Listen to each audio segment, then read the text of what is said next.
live. And we're live. Hang on a minute. Very professional. Here we go. Britain is one of the greatest countries in the history of the world. You are the country of Shakespeare, the steam engine. You defeated Napoleon. You destroyed the slave trade. My country, America, became great as it is because of what we inherited from you, from Britain.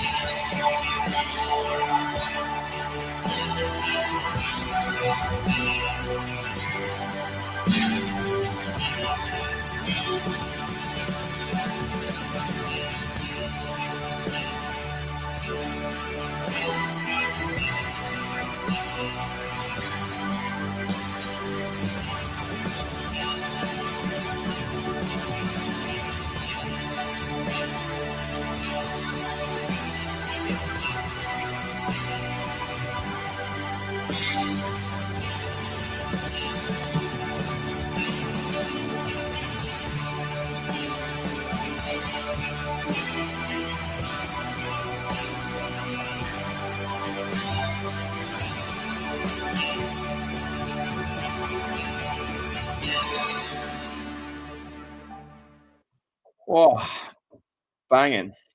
I gets me pumped up. Fucking love it. What a legend. So I've obviously stolen that from what's his face on the internet. Here we go.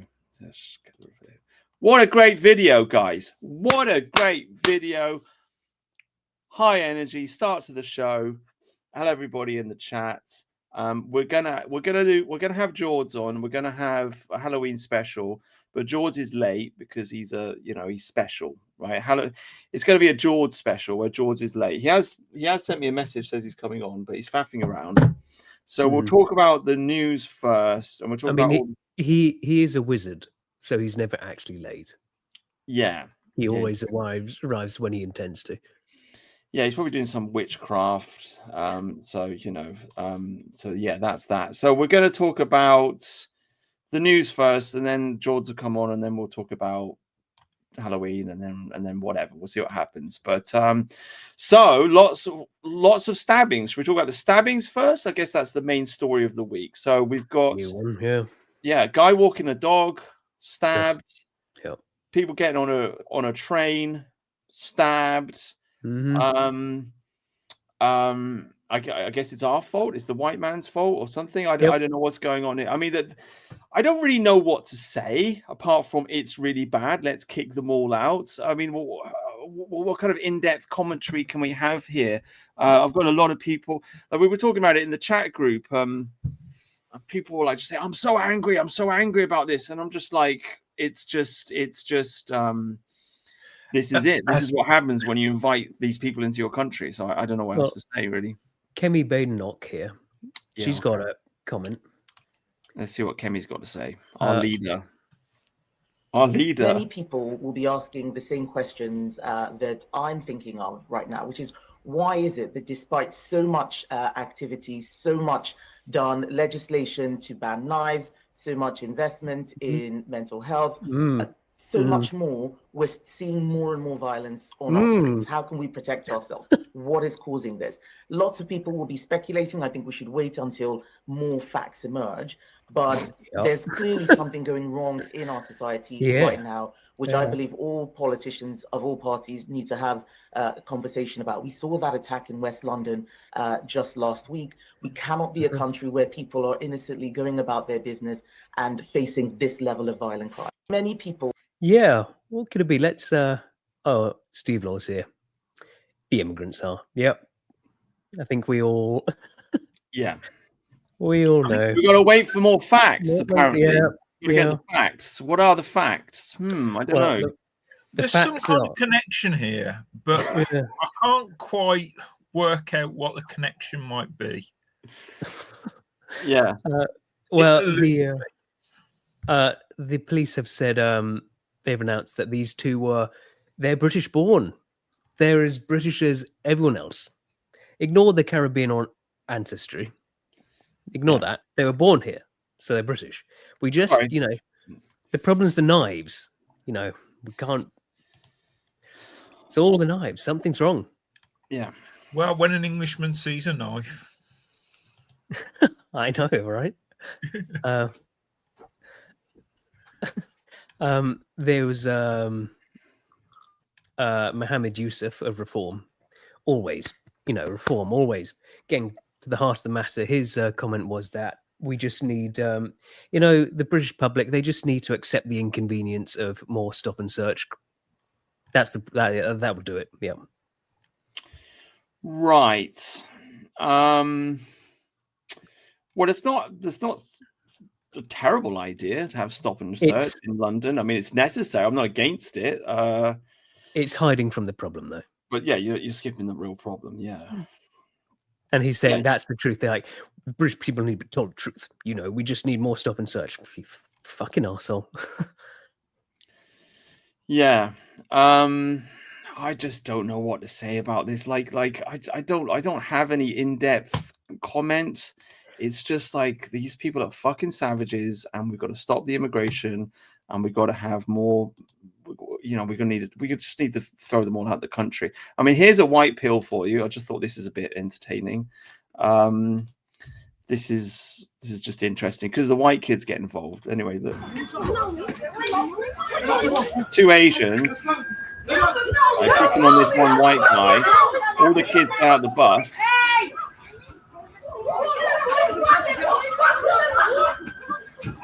All the kids get out the bus. And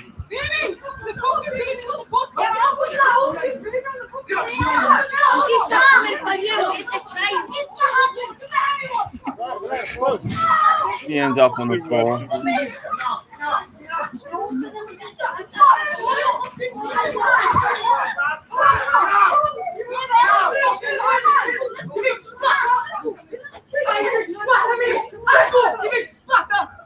Yeah, so I think the kids have had enough. The kids have had enough. Do you know what I mean? They're not taking this shit anymore. Unfortunately, the kids kind of have the right idea. We've never really experienced this in this country before, but we kind of need to look out for each other. Yeah. Here's another bit of footage. Just while we do the footage, Asian men attempt road rage with scaffolders. Not a good idea. Not a good idea. Yeah.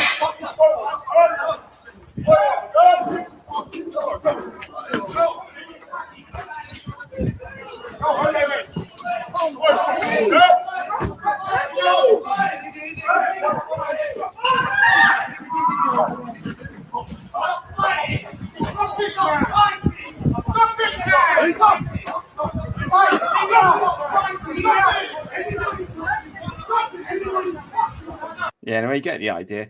I mean, how retarded do you have to be to pick a fight with a scaffolder? Like, these guys are really fucking strong. They spend their whole day lifting iron. They get paid to do it. Like, they're out in the fresh air. And there's a bunch of them. And there's a whole gang of them. You know what I mean? They're not like fat bodybuilders. They've got like real functional muscles, you know? Yeah. You just don't pick a fight with those people. But these, I mean, I don't know like two of them jump out of the car to attack an entire gang of scaffolders. Like, how arrogant and stupid do you have to be to do that? I really just don't get it. Yeah. I mean, they're not clever though, are they? Well, they're also making the mistake of thinking we're weak. Yeah. And it's easy to think, well, we are. I can see their point of view, but they're going to have to learn the hard way, really, especially if they're going to deal with Bass. Yeah. Yeah, we're not weak. We're just polite, I think. And then people often mistake that, don't they? That's the problem. Yeah, go on. Sorry. I was like, people have mentioned or said before how a lot of energy and stuff and anger gets wasted in football, all that crap. Once if that ever gets turned, then they'll be in real trouble. Yeah. I mean, I just don't know what to say, guys. Like, I've been very, to be honest with you, like everybody's just lost them. I know this is like the big story of the week, and I'm just thinking like, oh man, I don't know. Do you think there's going to be a civil war That's what everybody seems to be saying. Do you think it's actually going to happen? It's not likely, but not impossible. Yeah. I think civil war is a difficult term because, like, what do you mean by that? But I think there will be conflict. Yeah. Well, what I don't understand is like where would we get the weapons? Like because the Balkans exploded into a civil war, obviously.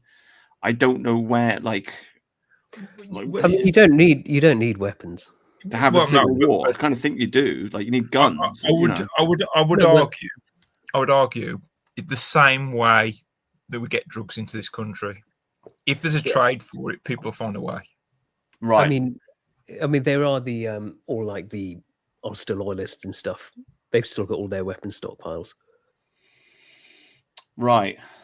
I mean, gun running's a crime, and people can do it if they need to. I mean, the countryside has guns as well already. Obviously, we're talking that these are crimes, and we don't condone. Yeah, I'm not in favor of this, but I mean, like people are saying civil war, and I'm just, I mean, I can see it happening in America because they're all armed to the teeth. I just don't see how an unarmed country could. Well, look at what happened at Nepal, right? Just the other day, they've got no guns, they've got no weapons, but they still just rose up, just an angry mob, and then burned their politicians alive. Yeah. But Americans make way too much fuss about the guns. The guns aren't the issue. It's just having people. That's the thing. I mean, if it comes down to it, people just get sticks and beat each other. Yeah. Well, I guess it's the mindset that counts, isn't it? Yeah. Yeah. If you want to do it, you'll do it, right? Whether you've got guns or not, right? I mean, there's all. I don't know how far we could get into the conversation, but there's all kinds. You can make homemade weapons, and you can do all kinds of things. So just go to a hardware store, get a hammer. Yeah, right? Like weapons aren't a thing. Everyone's got kitchen knives. It's not about weapons. It's just about the anger in both groups. The thing is, like, it's also calling it like a civil war. I feel is kind of wrong because it's not going to be that. It's going to be us against foreigners. It's a self-contained sectarian war. Yeah. Well, that's kind of what happened in Yugoslavia, isn't it? With the well, that's that was a total shit show. There were Muslims involved in it, at least. Again, that was different ethnic groups. So it wasn't to do with pyramids. Yeah, no. I mean, man, I don't know what to say. I mean, I was thinking people should start because so many posts on the internet, people saying that, they've got to get on a train and they've got to go, and then people are scared. Walking sticks, like I don't know, like it's not against the law to have a walking stick or a walking cane, like Victorians. I've got an big old walking stick. I've got a couple actually. Yeah, that big walking stick is it's a very effective weapon if you do have one. I'd take a big stick over a knife because I've got a lot more range. I think I'd win with that. You've got more range. You can keep them at a distance. You can jab them. Just jab them in the face. Like that's not going to be nice. Yeah, using it like a spear. If you've got like a staff sort of thing, is spear like that, or some kind of martial art that uses a bow staff. Oh, that's just silly. Well, they exist. But they're kind of silly. Just basically with like a staff thing. Yeah, try and use it like a spear. You can jab in faces, hit hands. Hitting hands is always really, really good to do. I'm on your side, Mercian, with the staff. I mean, if you get away with it, I just don't see how it's really applicable in the city. I can see, like, if you're walking in the countryside, you can have a staff. But with this, you could get away with a walking stick, walking cane sort of thing. Yeah. If you say, I've got like a leg injury, they can't, like, it is an actual medical device. They can't. Yeah, maybe you'll get stopped, but I mean, you'd have to be a real dickhead to actually try and arrest you for that. Yeah, you've just made me think of like all the James Bond ones you could do to a wheelchair. Did you see in Doctor Who they had a rocket launcher in the wheelchair? Doesn't surprise me. Yeah, well, this was because they wanted to like make disabled people cool. Oh well, that's different. That's different. Well, I mean, they Yeah. had a rocket launcher in a Bond movie with a wheelchair. I think it was in like Q Branch, and Q came in with a broken leg. Yeah, I remember that. Yeah. I don't remember. Was it Goldeneye or something? And Q just turned to, I think Bond said, "What's the occasion?" And he went, and Q went, "Hunting." Do not remember that at all. Yeah. Well, yeah, I missed that one. Yeah. Yeah, I think walking sticks is the way forward. Mhm. Somebody was saying, and again, I don't. How can I express this? I don't want to get in trouble. No, I don't want to say what I want to say, but there are some people on the internet like proposing various other solutions and things that you can legally carry around, which are very like harmful. Excuse me, if they're used in self-defense. On a totally unrelated note, Yeah. while you're out and walking, you may very well get a leg strain. You might strain the muscles in your leg. Right. And that's really bad. So what you can do is get deep heat, which is this spray, this muscle relaxant spray. Right. It's called deep heat, right? You just got to be very careful you don't get in your eyes. But you never know when you're going to get one of those leg pulls. So always keep some deep heat on you, just in case. Always keep avoid the eyes. Yeah, I saw a video once of a guy who was involved in the criminal underworld, and he used to walk around the place with a Tesco bag and a clock and a hammer and nails because he was going to nail the clock on the wall for a friend, and he just walked around like that all the time. So I mean, that's something. I don't know. Yeah, lots of ways around it. I mean, I've got to be honest. Like, I live in a very white part of the country, so I just don't really feel afraid. So I'm seeing all this stuff on the internet, people saying they're scared and stuff, and I'm just thinking, well, not where I live. I know that's probably not the reaction that people want to hear. I'm just being honest. Mercy and being strangely quiet. Yeah, yeah. Well, yeah. Well, get a walking stick, I suppose. I mean, again, in reaction to all this violence, like one of the ways I feel about it, because people keep saying, when are the English people going to rise up and all this? And I got to say, I don't know if this sounds selfish, but I do kind of think like, well, it's not my family member that got murdered. Do you know what I mean? Like, if you want me to go out and make the ultimate sacrifice, I better have a good reason to do it. That's why we lose, isn't it? I think we've got. Do you think so? Do you think so? Well. Really? Because I actually think this is how they behave. Yeah. Because if anybody did anything to a young, Muslim girl, exactly, the father and the brothers would do something about it, and it would be a matter of family honor. But it's more than that, because they view all of their tribe. Like, an attack on one of them is an attack on all of them. Yeah, but no, but they do have an honor system. They do have some kind of honor system where the father would do something. But in our country, a young girl's murdered, the father does nothing. Right. Yeah, I agree with that. But they view an attack on, like I said, any one of them gets attacked, then they all kick off. Whereas imagine if that was the attitude we'd had all this time. Well, that's what was interesting, that video you showed with the kids. That's not what would have happened even 5 years ago. Oh, right, yeah. They all just jumped off the bus, didn't they, to get involved? Yeah. I mean, we English haven't had to tribalize like that before. Yeah. And I'm kind of sad that we have to, but it's self-defense ultimately. Yeah. Well, there is this other video about. Do you see the guy get run over? I don't know if I've got. If I can find it, but it's been all over Twitter. This, if I can find it, but this guy got run over by a van. Everybody's been talking about it, and it was a.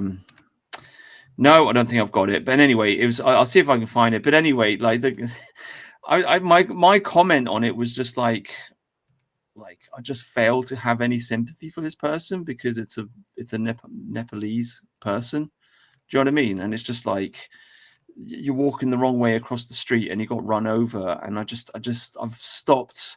Like, it's kind of sad, but at the same time, it's just like I just don't care anymore. Do you know what I mean? Here's the problem we've got. It's happening so often and relentlessly. It's almost like it doesn't matter anymore, if that makes any sense. Yeah. It's just normal. It's like it's becoming routine. Yeah. And we're becoming numb to it. It's like in Ukraine with all like the constant air raids all these years. They're just like, oh, this is normal now. Yeah, you just get used to it. Yeah. Yes, it's not a big deal anymore. And the problem is, when you get used to it, you don't summon the same rage. Mm-hmm. I think, I don't know what's going to have to happen. Well, yeah, it's like the boiling of the frog, isn't it? You know, it's just like, it's like Sadiq Khan says, you know, it's just like you just have to get used to terrorism. It's just part of living in a big city. Well, my theory is because we don't feel like we've got each other's back. I mean, those kids, they're going to grow up, and so it'll certainly be like that when they get to of age. Yeah. But for the older generations, we're not used to it. No. I mean, like, you really going to start on someone with no backup? I mean, it's easy to do, you know, in theory, YouTube and MI5. In theory, it's a lot harder to do, you know, to defend yourself as an individual. As like, if you're with a group of lads, you're not afraid of anyone. Yeah. When you're on your own, that's a different matter. And I think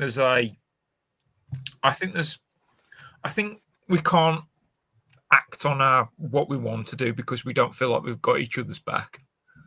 And when you slowly start to see, like the Cambridge train attack, I mean, I don't fully know what happened there. I just know it happened. Imagine in that situation you were started on by an individual, and then a load of people you've never met come to defend you and come to attack back. Yeah, that's going to start changing things. It's the fact that when these things happen, no one does anything. Yeah, but you also know you'll get punished if you do anything as well. So, by the police and so on and so forth. I think these days, if like on the train robbery, they did try going after people who were defending themselves, that would cause them a lot of trouble. In the train thing, yeah. No, I mean the police. Yeah. So if they tried to like arrest people who were defending themselves against an attack, that would cause a lot of anger. I think you'd be fine. Yeah. It's like some of these times where like some old man has like killed some person who's broken into his house, and once people realize, if people hear about it, then there's a lot of anger, and they normally just let them go. Yeah. But I genuinely think if we learn as a society that other Englishman has your back, then all bets are off.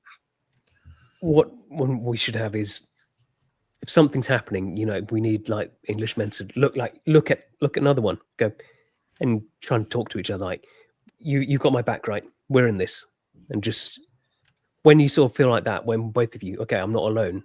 I think that's probably the thing.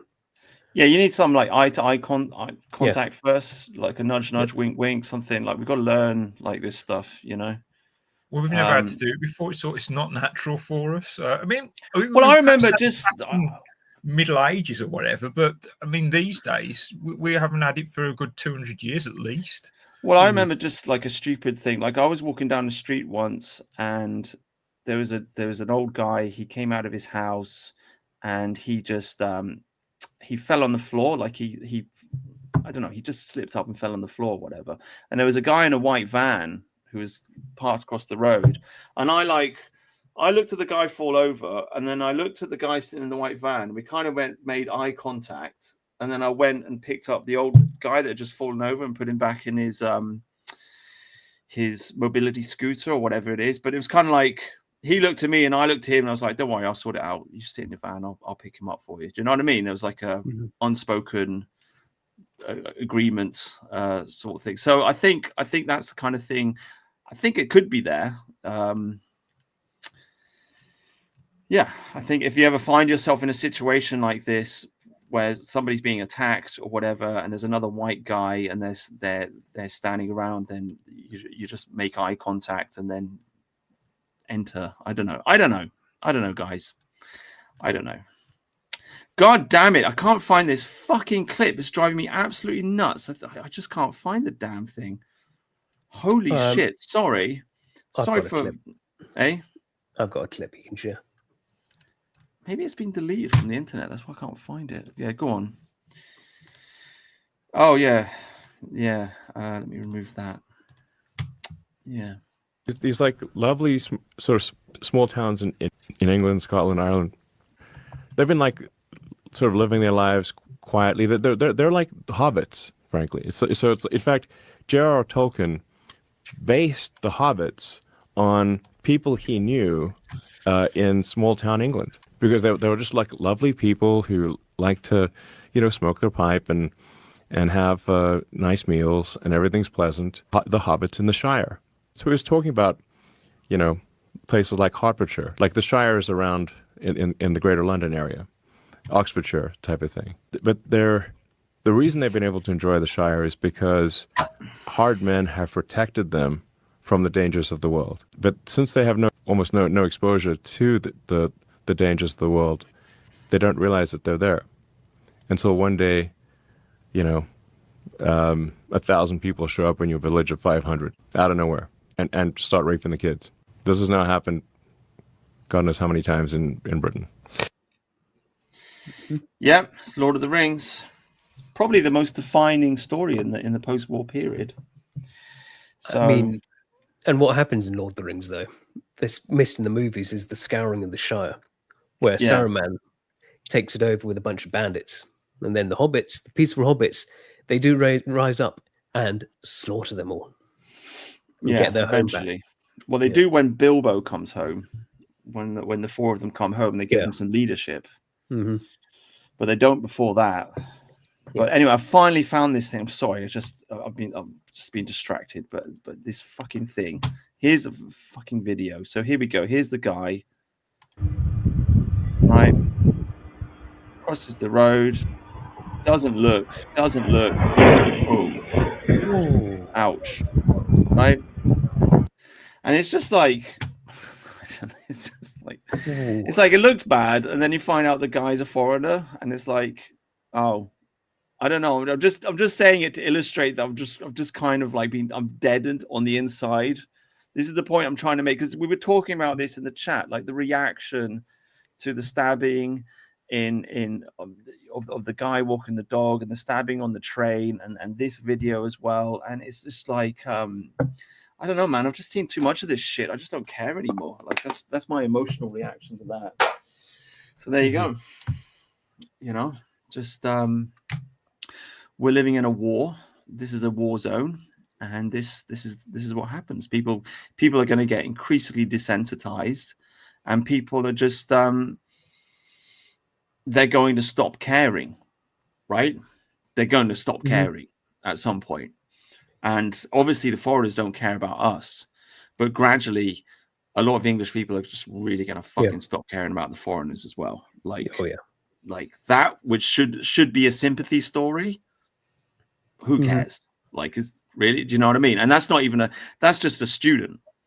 It's a student, but he's still a foreigner. Right. So,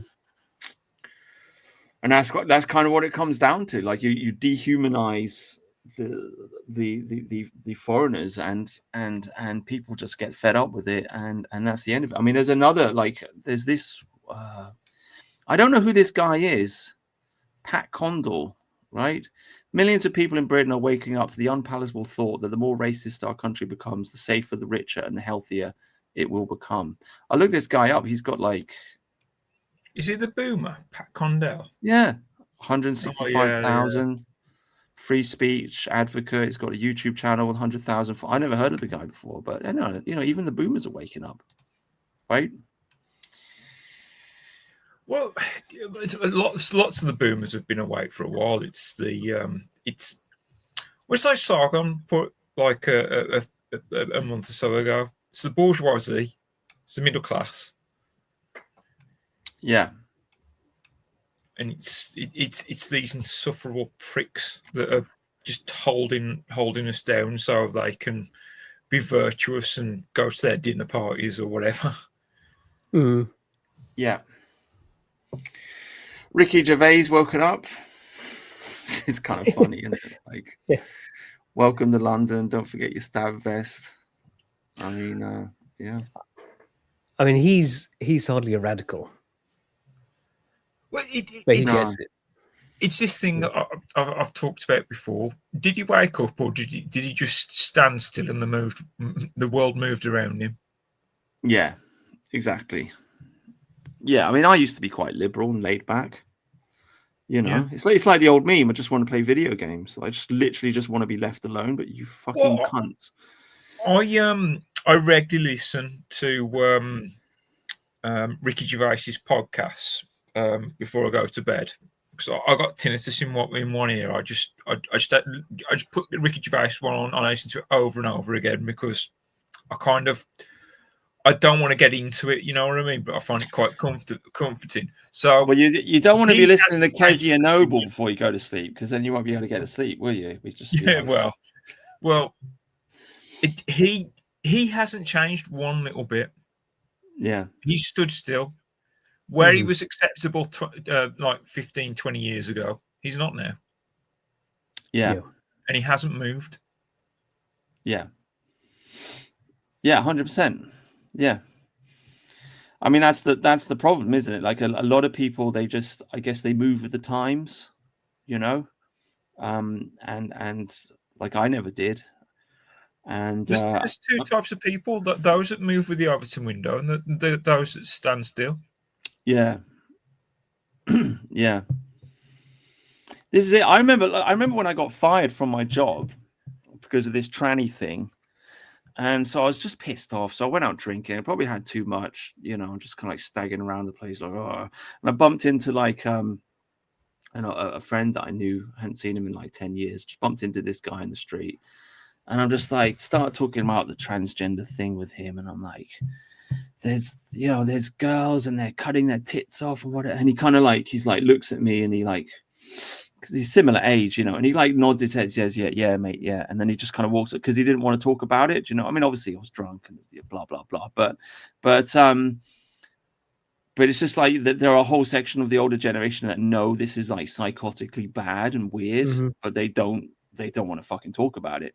Yeah. And that's how the younger generation gets away with their bullshit. You know?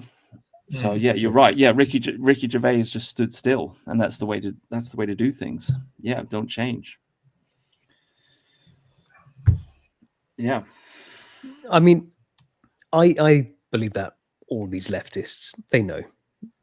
They all know what's the truth. Like the Green Party lot, but they're just too scared to admit it to themselves. I mean, well, they get the thoughts. Like I'm talking yesterday about Owen Jones. Like he knows that these people are going to kill him, but he's just too scared of being called right wing still. Yeah, he'd rather. I don't know whether he knows this or not, because I don't think if push comes to shove, he would die on that hill, literally. But figuratively, he's trying to die on that hill. Yeah. Should we talk about this complete bitch? So, in case anybody doesn't remember, she's the girl that got shot in the face by the Taliban. There's a lot of like political debate right now about who isn't sufficiently integrated. Even talk of deporting people who have settled in the UK. She's fat now. Someone who has now made their home in the UK. How does that political discussion make you feel? You know, I don't just think about myself and my family, but I think about everybody who has to leave their homes because of the terrible circumstances that they face. I want people to know that nobody wants to leave their home. Like if you ask anybody, like who would want to pack, you know, as much as they can and just go into a new place, a new country where they don't know the culture or the language, and start a new life. Like, this is never Well- the first choice of anybody. A lot of the refugees or the immigrants we see, they have come from extremely difficult circumstances. They are, Yeah, so you get the idea. You let Yeah. one of them in, and she just Yeah. starts inviting all of her friends in. I mean, And it's so, just like, why did we help you? yeah. Why did we give you all this medical help and all the money and all the blah blah blah? And now you're Mhm. just sitting there, and it's like, oh, the English are racist. Why don't you fuck off back to Afghanistan then, you silly bitch? I mean, in saying no one wants to come. Well, I don't know. Millions seem to be quite Yeah. happy to come.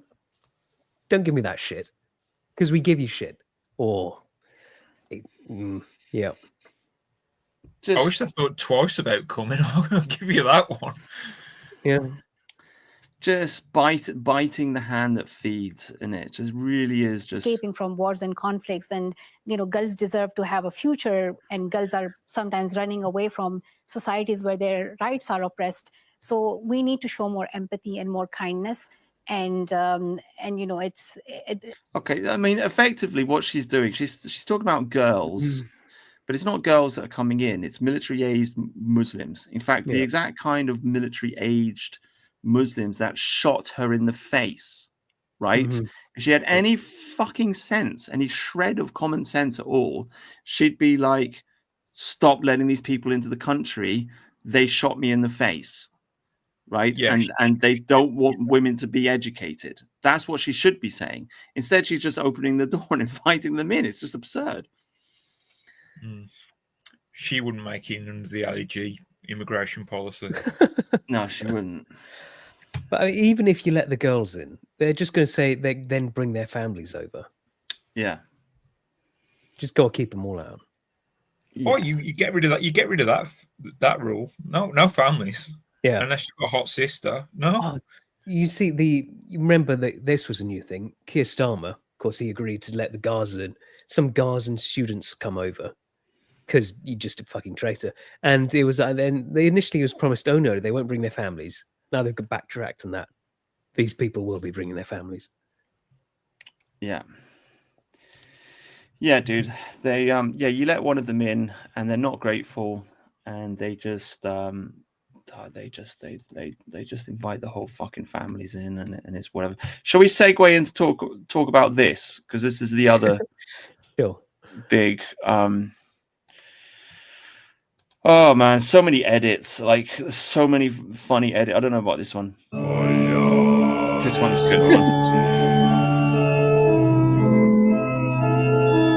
I don't even know if I can find the original. If people in the chat don't know what I'm talking about, this is the big. Oh man, can I find the original?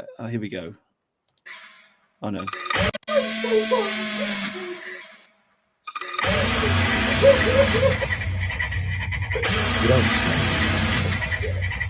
Why are you insulting me? Shut the fuck up, you parasite. It really should have dropped at the end with like a but whatever. It was pretty good. I don't know if I can find the original. Oh, here we go. Here's the original. What is wrong with you? Why? Don't know. No. What is wrong with you? Why are you assaulting me? Why are you assaulting me? Why are you assaulting me? Shut the fuck up, you parasite. I have brought you up for fucking 20 years. Let me leave. What the fuck have you become? Let me leave. Anyway. What have you become? I want you to leave. Jesus Christ, but that's let me walk out that door. Let me walk out that door. Let me walk out that door. Anyway, I don't know. It's a bit awkward to watch, isn't it?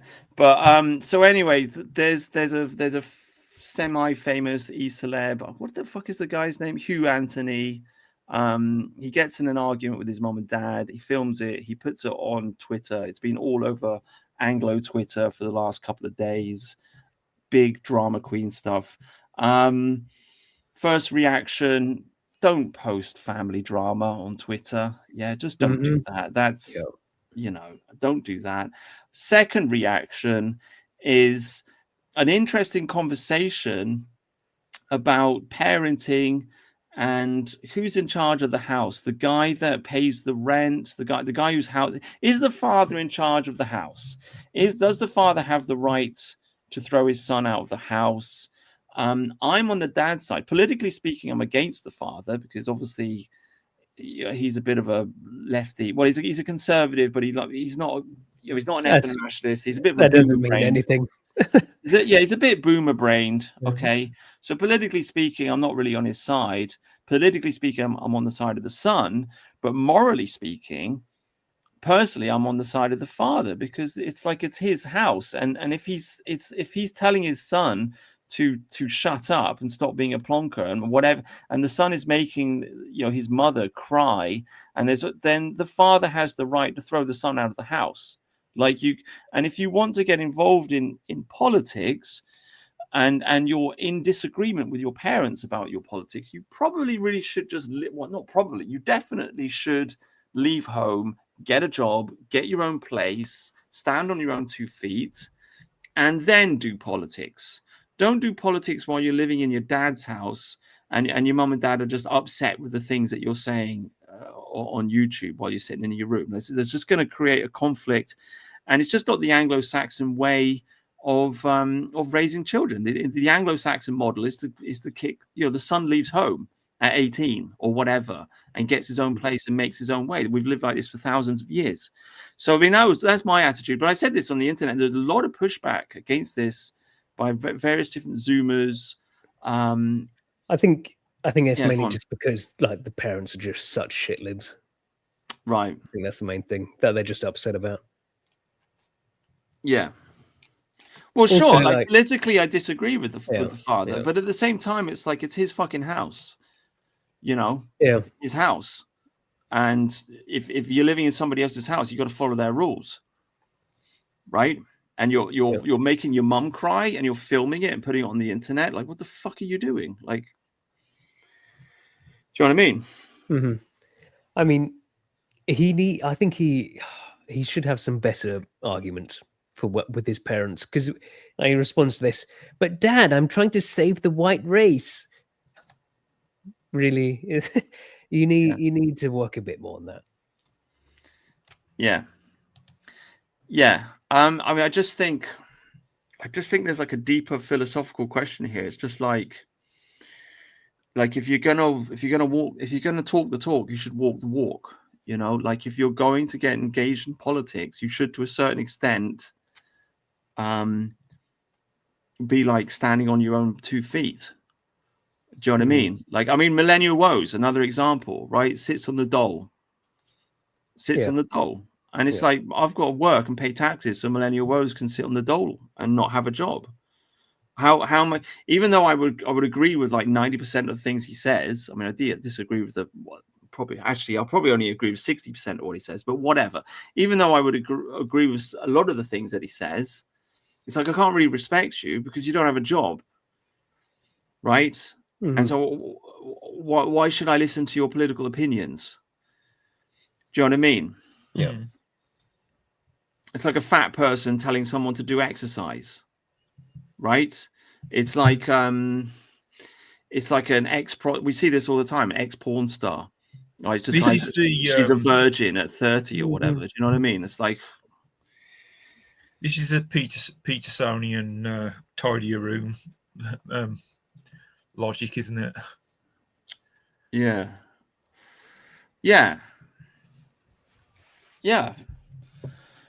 I don't know. I mean, what do you guys think? That's what he means. You get your own affairs in order before you boss the world around. It's basically what that means.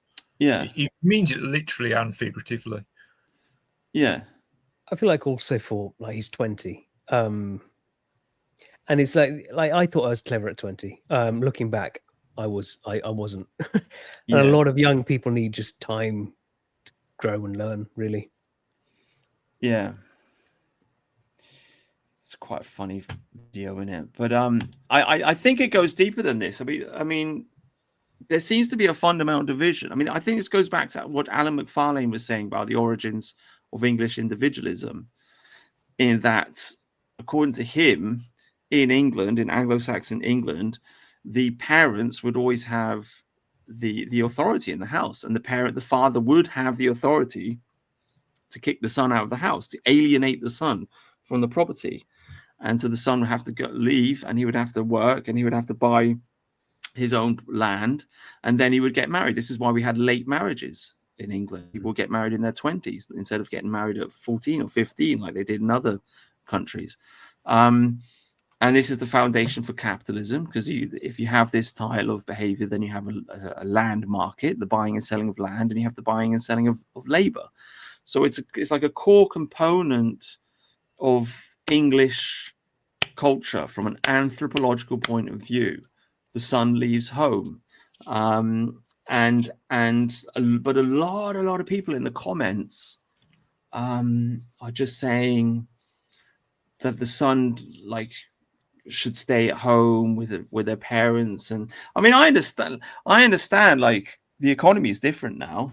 So like, I mean, if you get on really well with your mum and dad, stay at home with your mum and dad and save money so you can get your own place. I mean, that's a perfectly legitimate thing to do.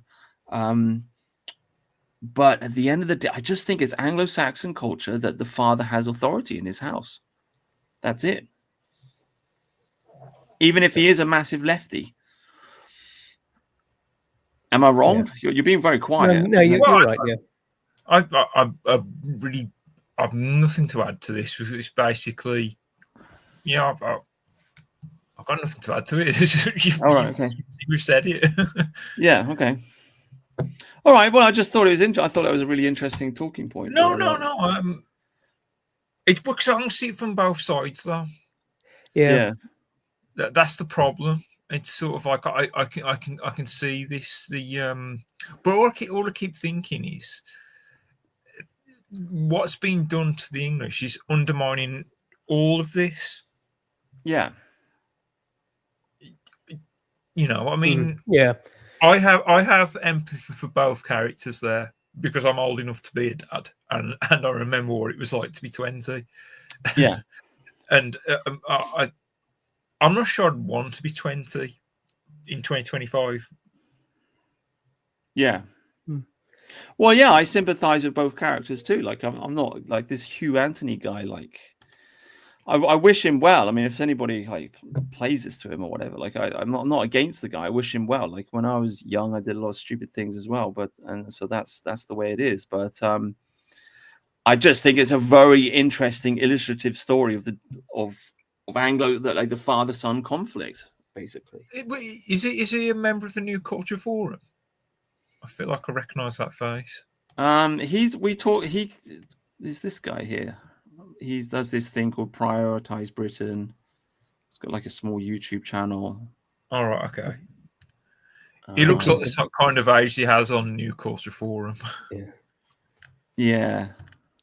He had a scandal. He's got some kind of like gay past, so he's got like a bit of a gay thing going on. We talked about him a few weeks ago or months ago. I don't really know the guy. So there you go. That's who he is. That kind of just blew up on Twitter, so I thought I'd mention it. There's the Nick Fuentes story. Do you want to talk about this fucking plonker? Oh yeah. Because he's been on Tucker Carlson. All right, hang on. I'm gonna get a beer. Can you just fill, and I'll be back in a sec. Hang on. Oh, here we go again. Could have played the video. Do you follow Nick Fuentes at all much? No.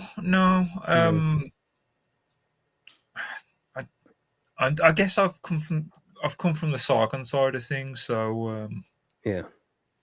I've never really followed him. I saw a few clips after the Charlie Kirk murder, and I thought he was handling himself quite well with that, since they had their disagreements beforehand with all the griping and stuff. But then he said the other day that that Lord of the Rings is gay, and Game of Thrones is better. Yeah. And so now that's all goodwill for him is out the window. And the Cat Boys or something? Oh yeah. I think he's gay. Yeah, well, there you go. So I've never really followed him. I'm sure he has some nice followers, I guess. Well, most of them are going to be Zoomers anyway. Yeah. I mean, like, he is pushing things in the right way, though. I guess. Well, maybe not so much, but slightly. We're getting there. It's interesting that that him and Tucker Carlson have met. I haven't seen the interview or anything. I've heard people talk about it. Yeah, I see the idea that like Tucker's trying to bring him in, sort of. I like Tucker. I know people say he's got too many connections to the CIA or whatever, but I quite like Tucker. He's hit and miss with me a bit. Yeah, he's hit and miss with me as well.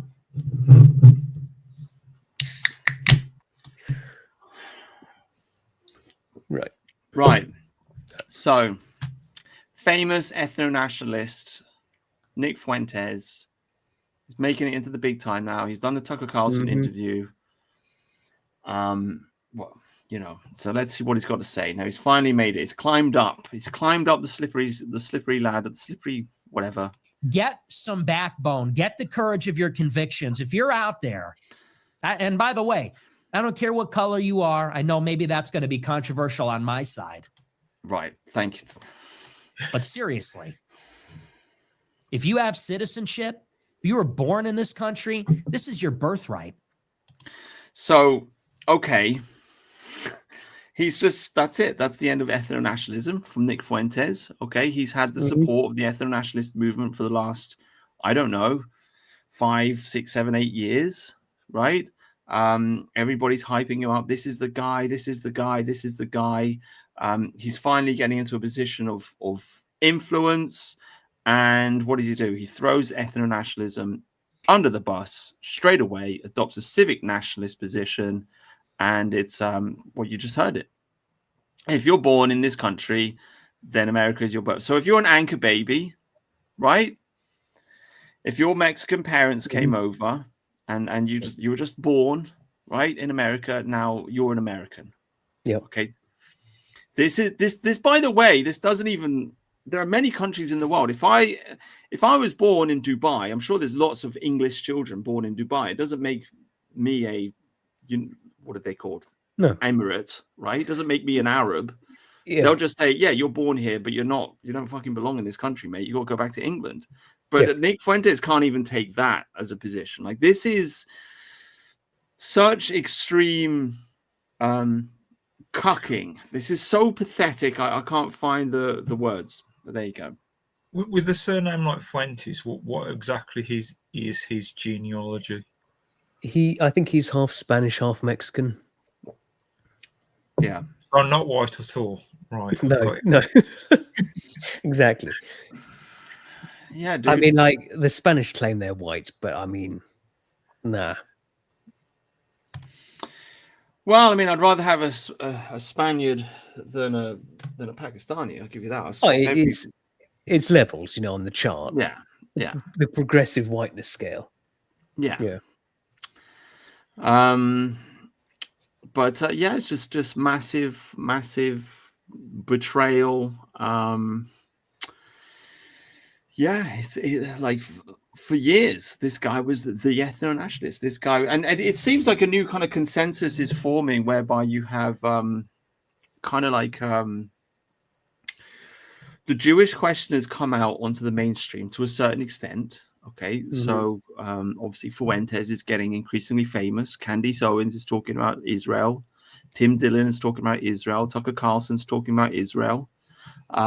So it's kind of becoming quite mainstream in the MAGA movement. People say they're pushing the neocons out, but they're very careful to make sure it's only about Israel and it's only about foreign policy. It's not about the Jewish question as a wider question. So it's not about the fact that Karl Marx was Jewish. It's not about the fact that Sigmund Freud was Jewish and all that psychoanalytical bullshit was, all that weird sex stuff is Jewish. It's not about the fact that what are they called, the Frankfurt School, right? Jewish.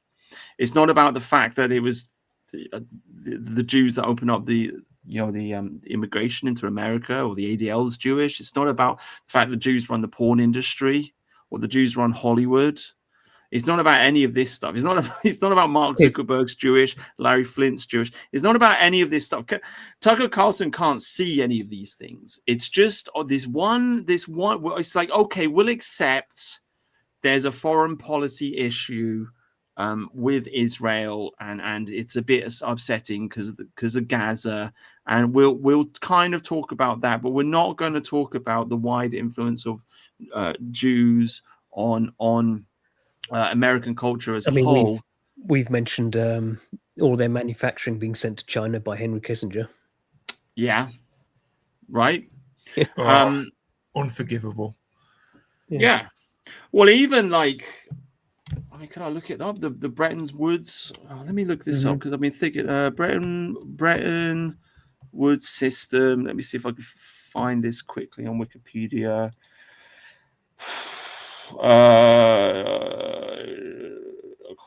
What's the name of the guy?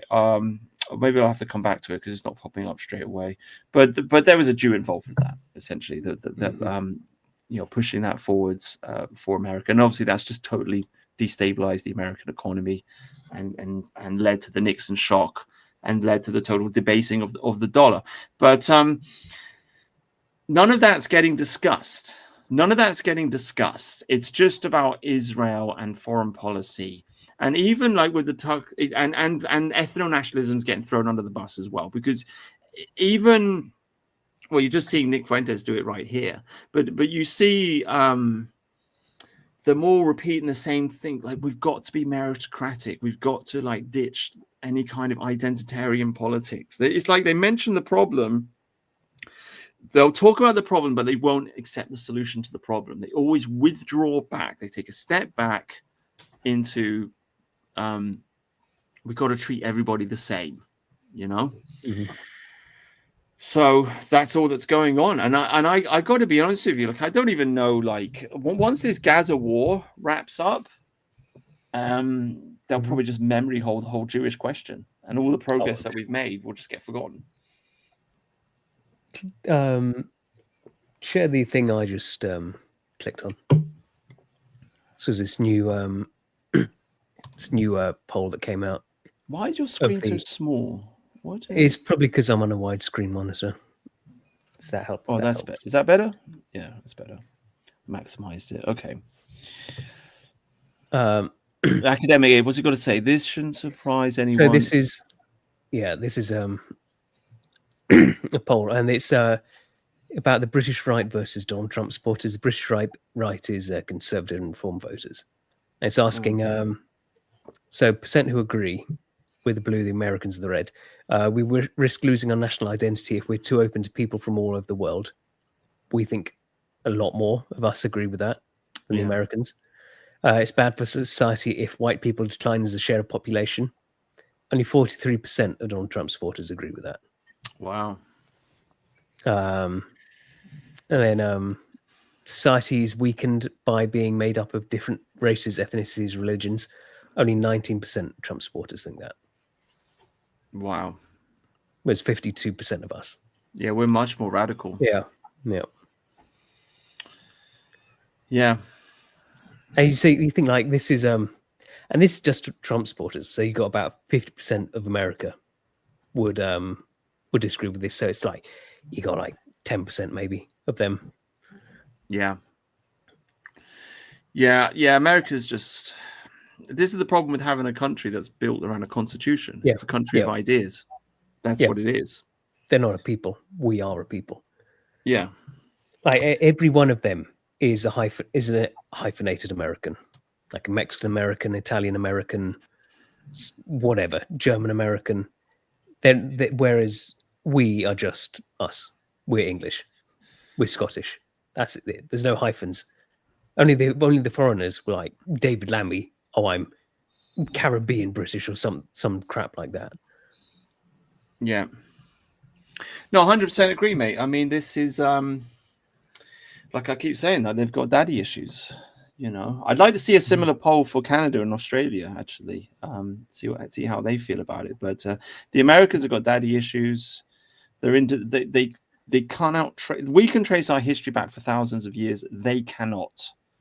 Nope. They think their country started in 1776, and they think that their country is an idea, and they think their country is the constitution.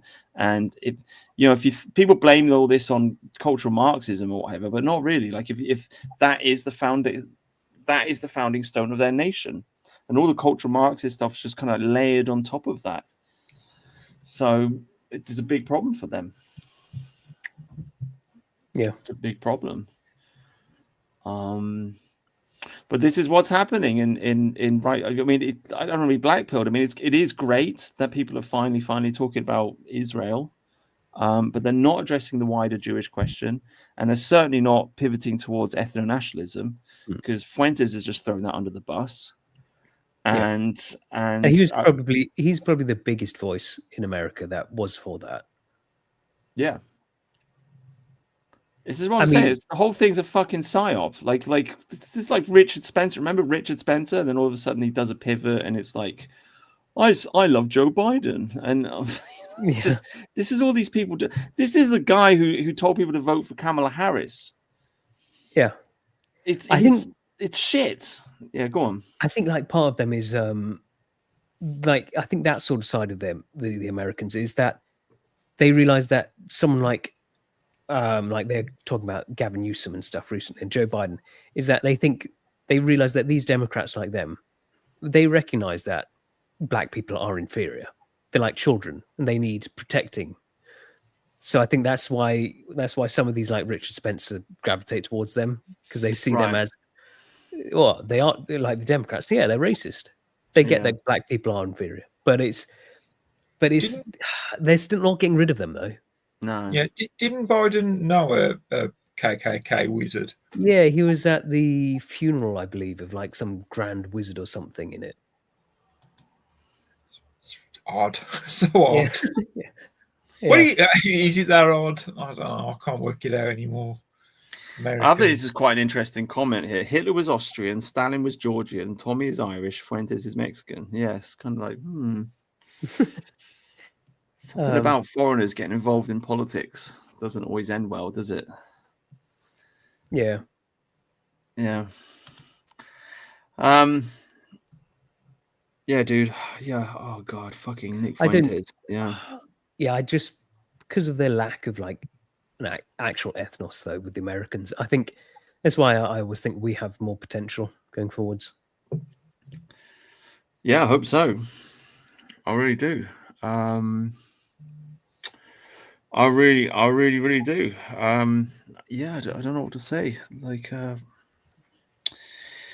I just think like the whole of America is just like one giant unending fucking psyop. Like one, like all it's all just like one CIA operation. Yeah, it's so deep. They've got so much money, and just so many of these e-celebs and these characters on Twitter and etc. etc. They're all just working for the feds. Yeah, it's incredible. But America's run by the CIA, as far as I can see it. Yeah, I do find them very schizophrenic as a people.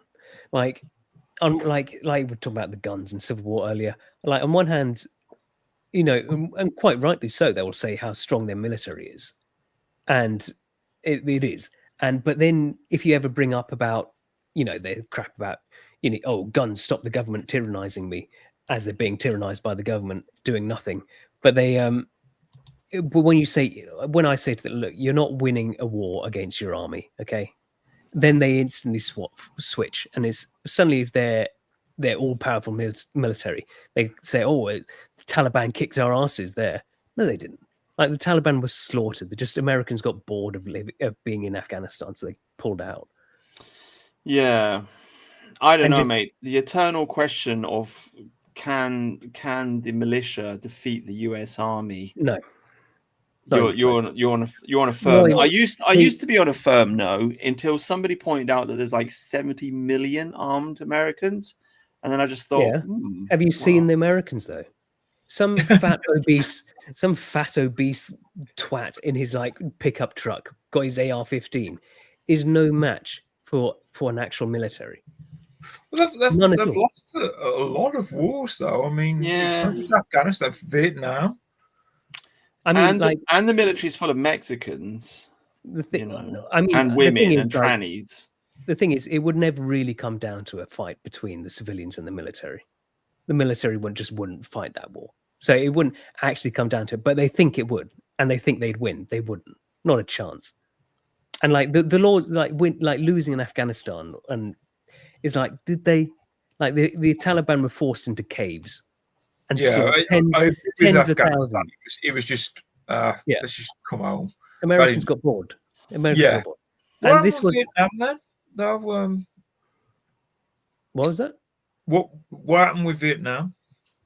Again, they had special rules of engagement. Yeah, like they weren't really even like allowed to shoot the enemy. It was like really weird. Yeah.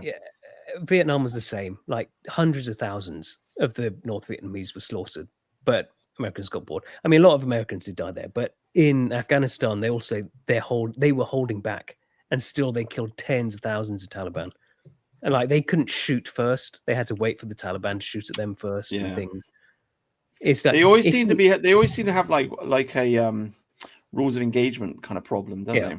Yeah. If you just said to the American military, right, off you go, no rules, then that would be very messy for whoever was on the end of that. The thing is, if you recall the news cycle in the 2000s, how many news articles did we see about friendly fire incidents from the Americans against our army? It was like every other day. Yeah. Before they were given to Ukraine, there was only 2 Challenger tanks that had ever been lost in battle, and one was to the Americans, friendly fire, as they're trying to wave them down. Stop. Yeah. I don't know. I'm not entirely convinced. I mean, I just don't think we will ever answer the question, will you? I mean, 70 million. I mean, weren't we just talking a minute ago about having a civil war in this country and how we could possibly win it, even though we don't have any guns at all? Do you know what I mean? Like, I mean, the military is not going to be fighting us, though. Yeah. Well. Sorry, the Muslims will be fighting us, but yeah. Go on. Sure, I mean, I know Paz disagrees, but like other soldiers I've spoken to and ex-squaddies, they don't think, they disagree with that. They all very much that the actual fighting lads are on our side. I don't know, because I don't know any current serving members of the military. I only know ex-squaddies, and you do get different answers from different members. Really? Yeah, well, I know a guy. I won't reveal his details, but he served during the Troubles. That's where he was stationed, and he agrees with Tharion. Yeah, same. I mean, I've spent a lot of time working in factories. You get a lot of ex-military working in factories, and they're all quite based and red-pilled, more or less. So I don't know why Paz is so black-pilled. But yeah. I don't know. Maybe you've just seen maybe he's in contact with a few members of his regiment, and they're telling him what's happening, and he's just going, "Oh my god." Yeah, maybe. I mean, it is a new generation now. It's a Zoomer generation, so but I mean, I guess any member of his regiment, that'd be like at least a sergeant major by now, wouldn't they? Yeah. So I don't. I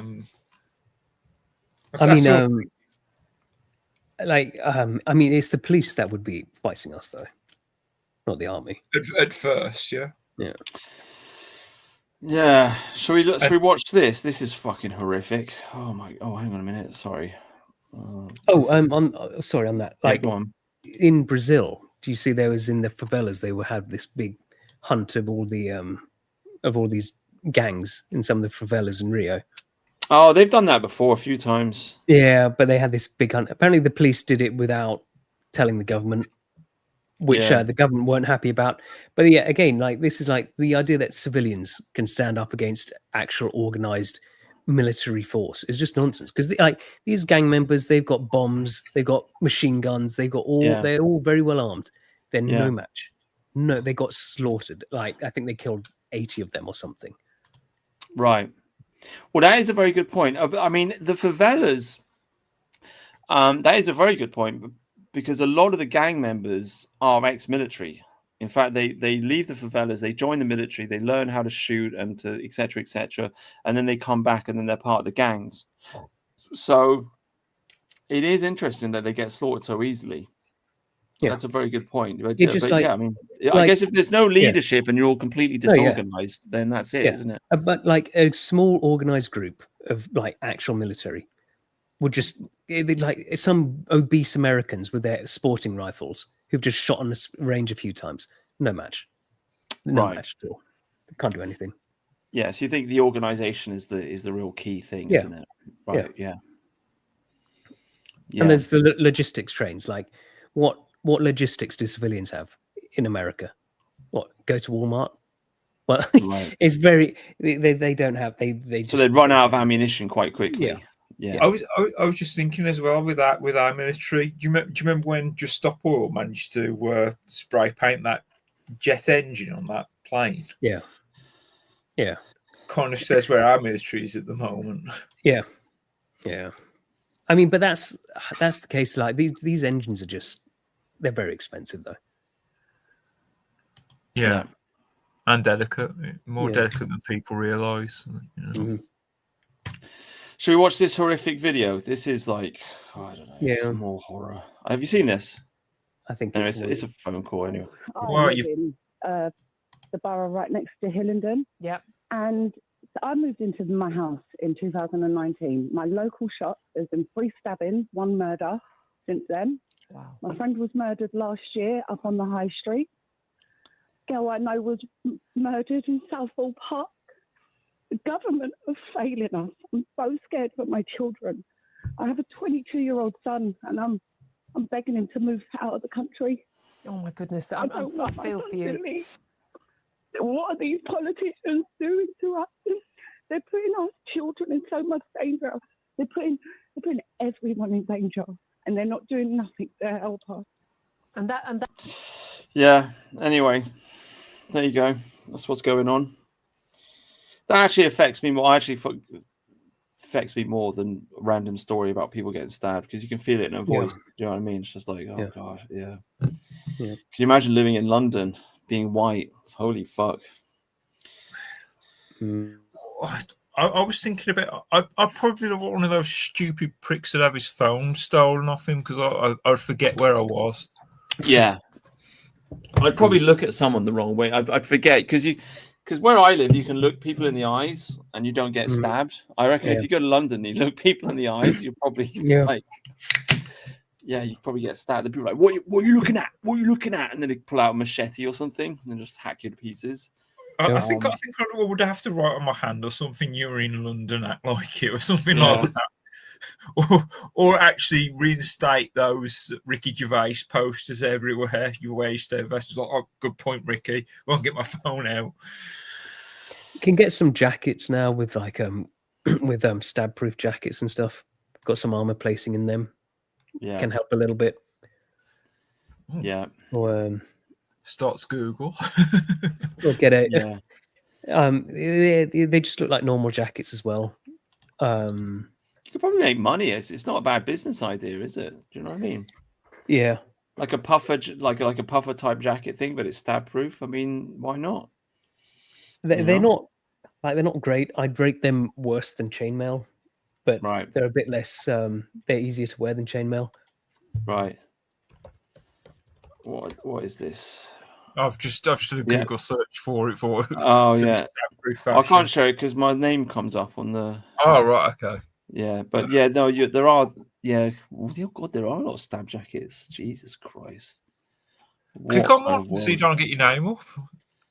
What? No, because it's Amazon, so it will show my Amazon account. Oh right, okay. What about Temu? Yeah, fucking. But yeah, no, it's all there. Yeah, dude. I'll tell you what. I'll put it in the chat. Yeah, I was kind of fucked up. The YouTube chat. Yeah.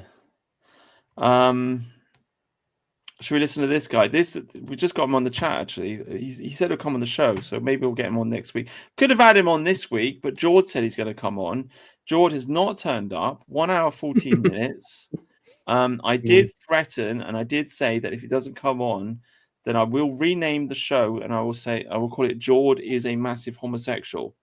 And that will be done. Because it's just, I don't know, this kind of behavior. Like, if you say you're going to do something, you should do it.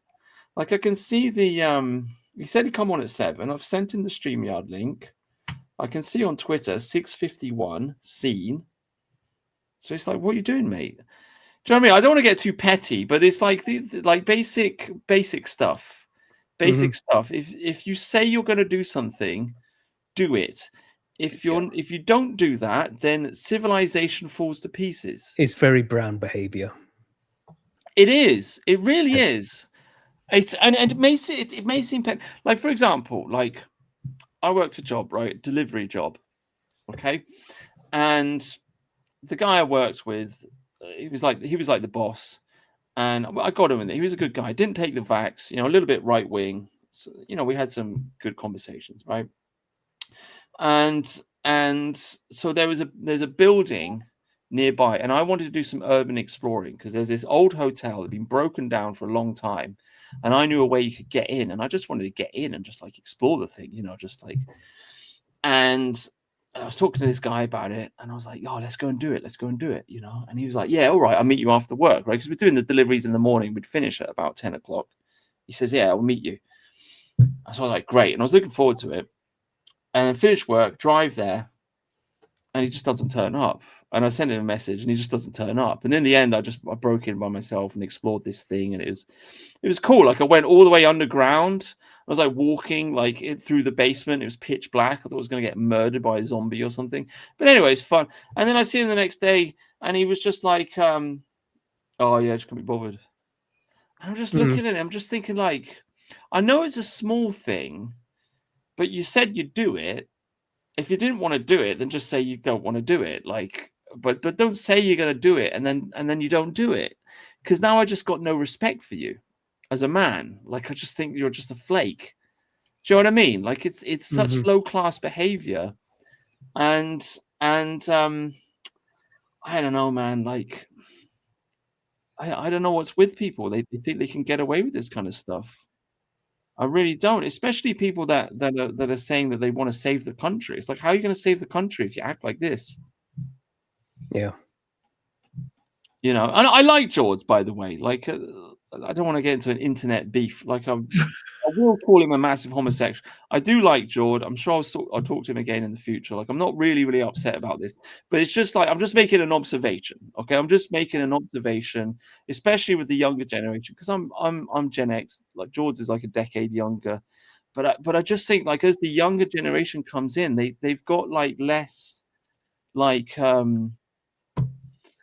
I don't know, like, they're more casual. They're like, they say they're going to do stuff and then they just don't do it. Like, they don't value their word as much as the older generation does. Do you know what I mean? Have you guys experienced that or not? Or I surprisingly I've had little interaction with Zuma, so yeah.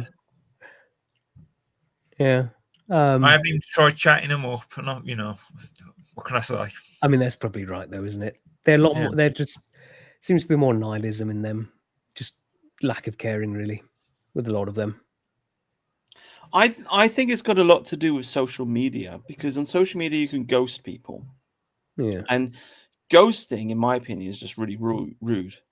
But there's no real social consequence to it. Like, if you do it in real life, like you're at work or whatever, and you just stop talking to someone, then there's going to be like a noticeable effect there.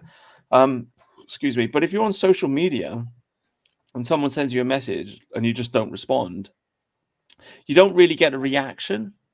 And because you can get away with the behavior on the internet, people have just started doing it, I suppose. And so now you have an entire generation that's grown up with social media, and they think that ghosting is normal. And they think that, if somebody sends you a message, not replying to it is kind of like normal. Like, oh, I don't have to reply, so I just won't.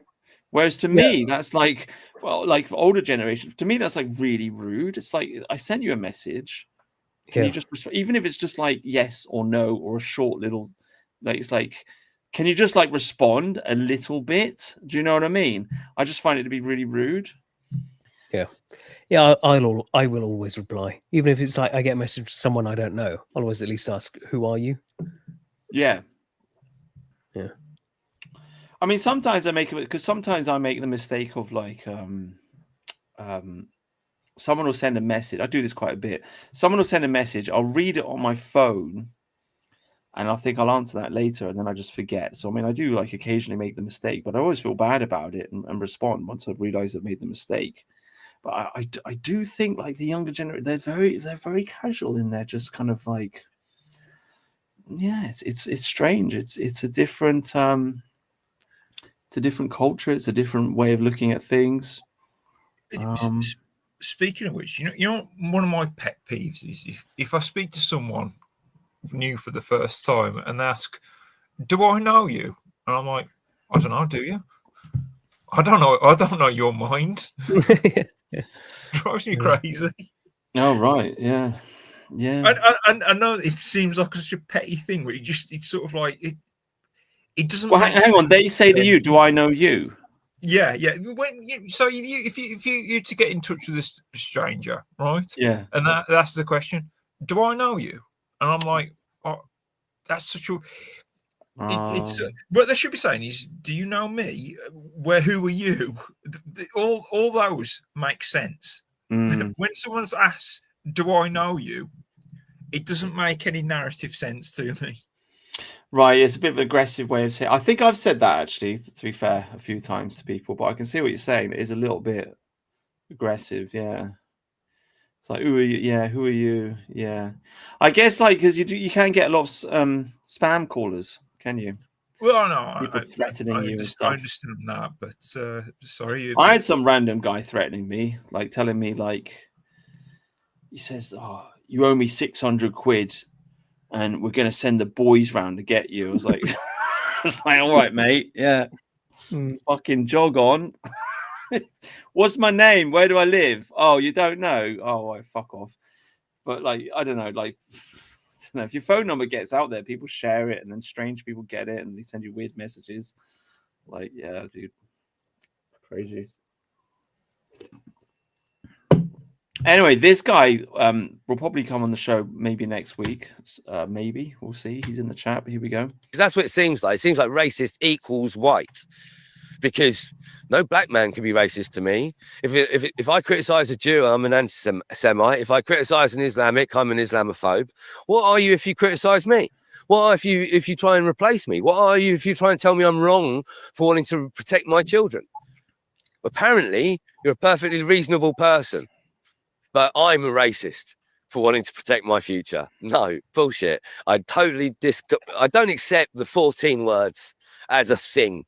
I think it's ridiculous that anyone could even say that they own this concept, as every human thinks this thing.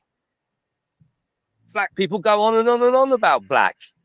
Asians, Indians will tell you that India's. It's so great watching an English man just snap. Just like, fucking had enough of this. The best at this. This is Indian. That's Indian. Everything's brilliant that is Indian. Good for you. You love your people. I'm glad for you. I love mine. But don't call me I'm a racist just because you don't like the word white. If you don't like the word white, maybe you shouldn't live in a white country.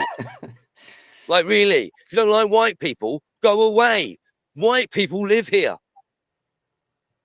I'm really sick of it. I'll be honest, I'm really sick of it. I'm sick of us being exceptionalized. This is happening every Western country. What we used to call Christendom is under attack by its own people, by its own elite. And we're supposed to just sit here and be arrested for having an opinion. No, I'm not a racist because I'm white. I'm a racist because I'm a human. Every fucking human is racist. Bush. It's normal to love your own people more than you love other people. It's normal. The creation of the word racist doesn't suddenly make me an evil person. It's a concept. It's not even a real thing. It's called in-group bias and out-group bias. It's genetics. Yeah, dude, he's had enough. That guy has fucking had enough. So there you go. Yeah, people have had enough of this bullshit. Like, it feels like the whole Western civilization has just been conquered because people are scared of being called racist. Yeah. And Yeah, now that's people are worked just, really well. yeah. That psyop has been incredibly good. Yeah. It's slowly starting to wear off, though. Oh, yeah. Yeah, especially with the younger generation.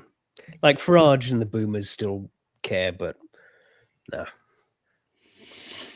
Yeah, I mean, I think he nailed it. Like, just to say everyone's racist. That's probably like the way out. Well, I don't. I like the way Richard IV describes it. It's not about hate, is it? I don't hate anyone because they're a different race. That would literally be racist. Not that I care about that term. It's more sort of like you are damaging us, and that's it's love for our own. It's not about hate of them. Yeah, that's an important distinction, I think. No, I agree. Yeah, it's not about hatred. It's just like I've been red pilling my boomer mum, and I've managed to convince her that England should be majority white. And she looked at me and she said, "Yeah, well, that's fine. What's wrong with that?" Exactly. What's wrong? Who could disagree with that? You know what I mean? And it's like, I was like, okay, that's the angle. That's what we got to take. Because I'm like stress testing different ideas, different presentations. How can I get the boomers and people that are slightly right wing to like centrist right to like agree with this? Well, if you just say to them, well, we want England to remain majority white. Who could agree? Because if you're disagreeing with that, it's like, nah, fuck you. You will be a minority, and we will conquer you. Like, it's not unfair to want to remain majority white, I think, and most people, sane people, would agree with that. Well, there are going to be three types of people to that question, and I'm talking within the normosphere. There's those who accept it, those who struggle with it but agree with it, and the reason they struggle with it is that they don't want to take that path. And then the third, well, that reveals your enemies. Yeah. Well, I think it's kind of beautiful because I always think like I'm always trying to like reconcile like my online life and my in real life and like the horribly racist things I say on the internet and the stuff I say in real life. And unfortunately, like through painful experience of having multiple conversations with human resources, it's just like I've just learned to keep my mouth shut when I'm at work. So I just don't talk to people as much as I used to. But I'm still trying to consider, because obviously we've got brown people at work, and I'm just thinking, I work with these people and they're okay. And how would I express my opinions to them in a way that they, that would minimize the conflict? Because this is the question that everybody faces, because we're all surrounded by brown people and we work with them, right?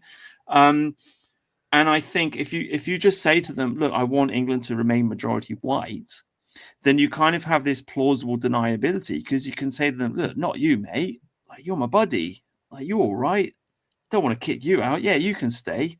It's just fucking everyone else that I want to kick out. Do you know what I mean? It gives you that like plausible. You can introduce a certain kind of ethno-nationalism into real life society. Do you see what I'm saying? Well, this is kind of what we've been saying the last few weeks. I don't think there's one brand of it. There's the mid-century German take, and then there's a more sensible, do we have to be a minority take? Yeah. The Civ Nuts will attack you and say it's only like all foreigners gone. Anyone there's single drop of foreigner blood. That's not. You don't have to take it to that level. Exactly. It doesn't need to be that absolute, which is the English way. But God forbid, I don't want to be a minority. Well, there's a range. I mean, there's a place for people like Steve Laws, who's just like kicked them all out, and I absolutely understand that opinion, and I totally respect the guy for saying it. And I mean, I remember Bowden talking about this kind of thing. It's like you reach behind the mind, he would say. So you reach behind the mind into the old animal instinct, like the reptilian brain. It's just like me, English, kick foreign out. Do you know what I mean? It's like this unrepenting, unapologetic lizard brain mentality. And that does strike a nerve. Like I get it, but it's just like at the same time, like I've got a job and I work with brown people. So if I say that kind of thing, I'll get the sack. So you got to find a balance. Yeah. I would guess Steve Laws doesn't really even mean that himself, but he's just pushing. He wants to push things. So that's what he's going for. Is this Trumponian art of the deal things? Ask for No, more I think he would. I think he would like. There are probably some foreigners. He'd be like some European foreigners. He'd be okay with, but it's like but just no. But he just wants to push the window as far as he can. Yeah, and that's useful. Yeah, because it's like good cop, bad cop, isn't it? It's like, look, I'm not as radical as Steve Laws. Yeah, you know what I mean? Like, you want to vote for me, otherwise that fucking guy is going to take over, and then you got a big problem, you know?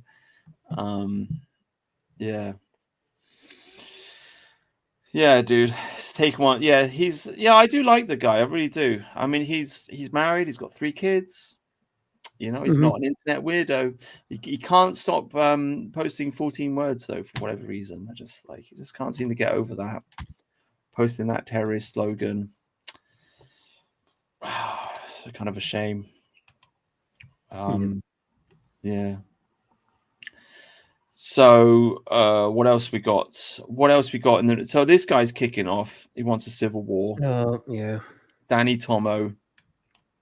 Malcolm X once said that when your community is being targeted, being murdered, and the officials and the government and the police do nothing to really protect you, it is our commitment to our families, to our religion, to our country, and most importantly, to our children, that we will protect them.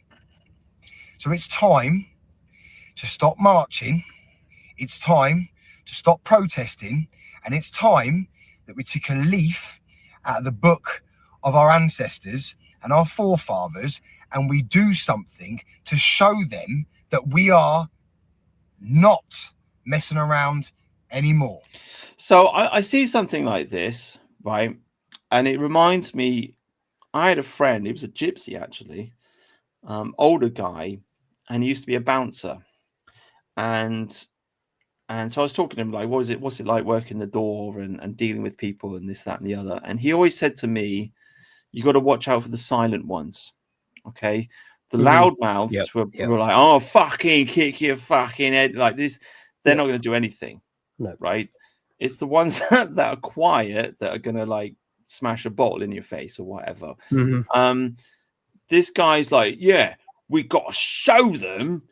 We got to fucking show them that we're serious. It's like, well, why are you talking about it on the fucking internet, you stupid knob? Like, what are you doing? Right? You're just encouraging somebody else to commit an act of violence. Well, do it yourself if you feel so strongly about it, right? Like, I'm not advocating for it, by the way. MI5. This is a peace and love live stream. We're against violence. We're just talking about ideas. But I'm just saying, like, what do you?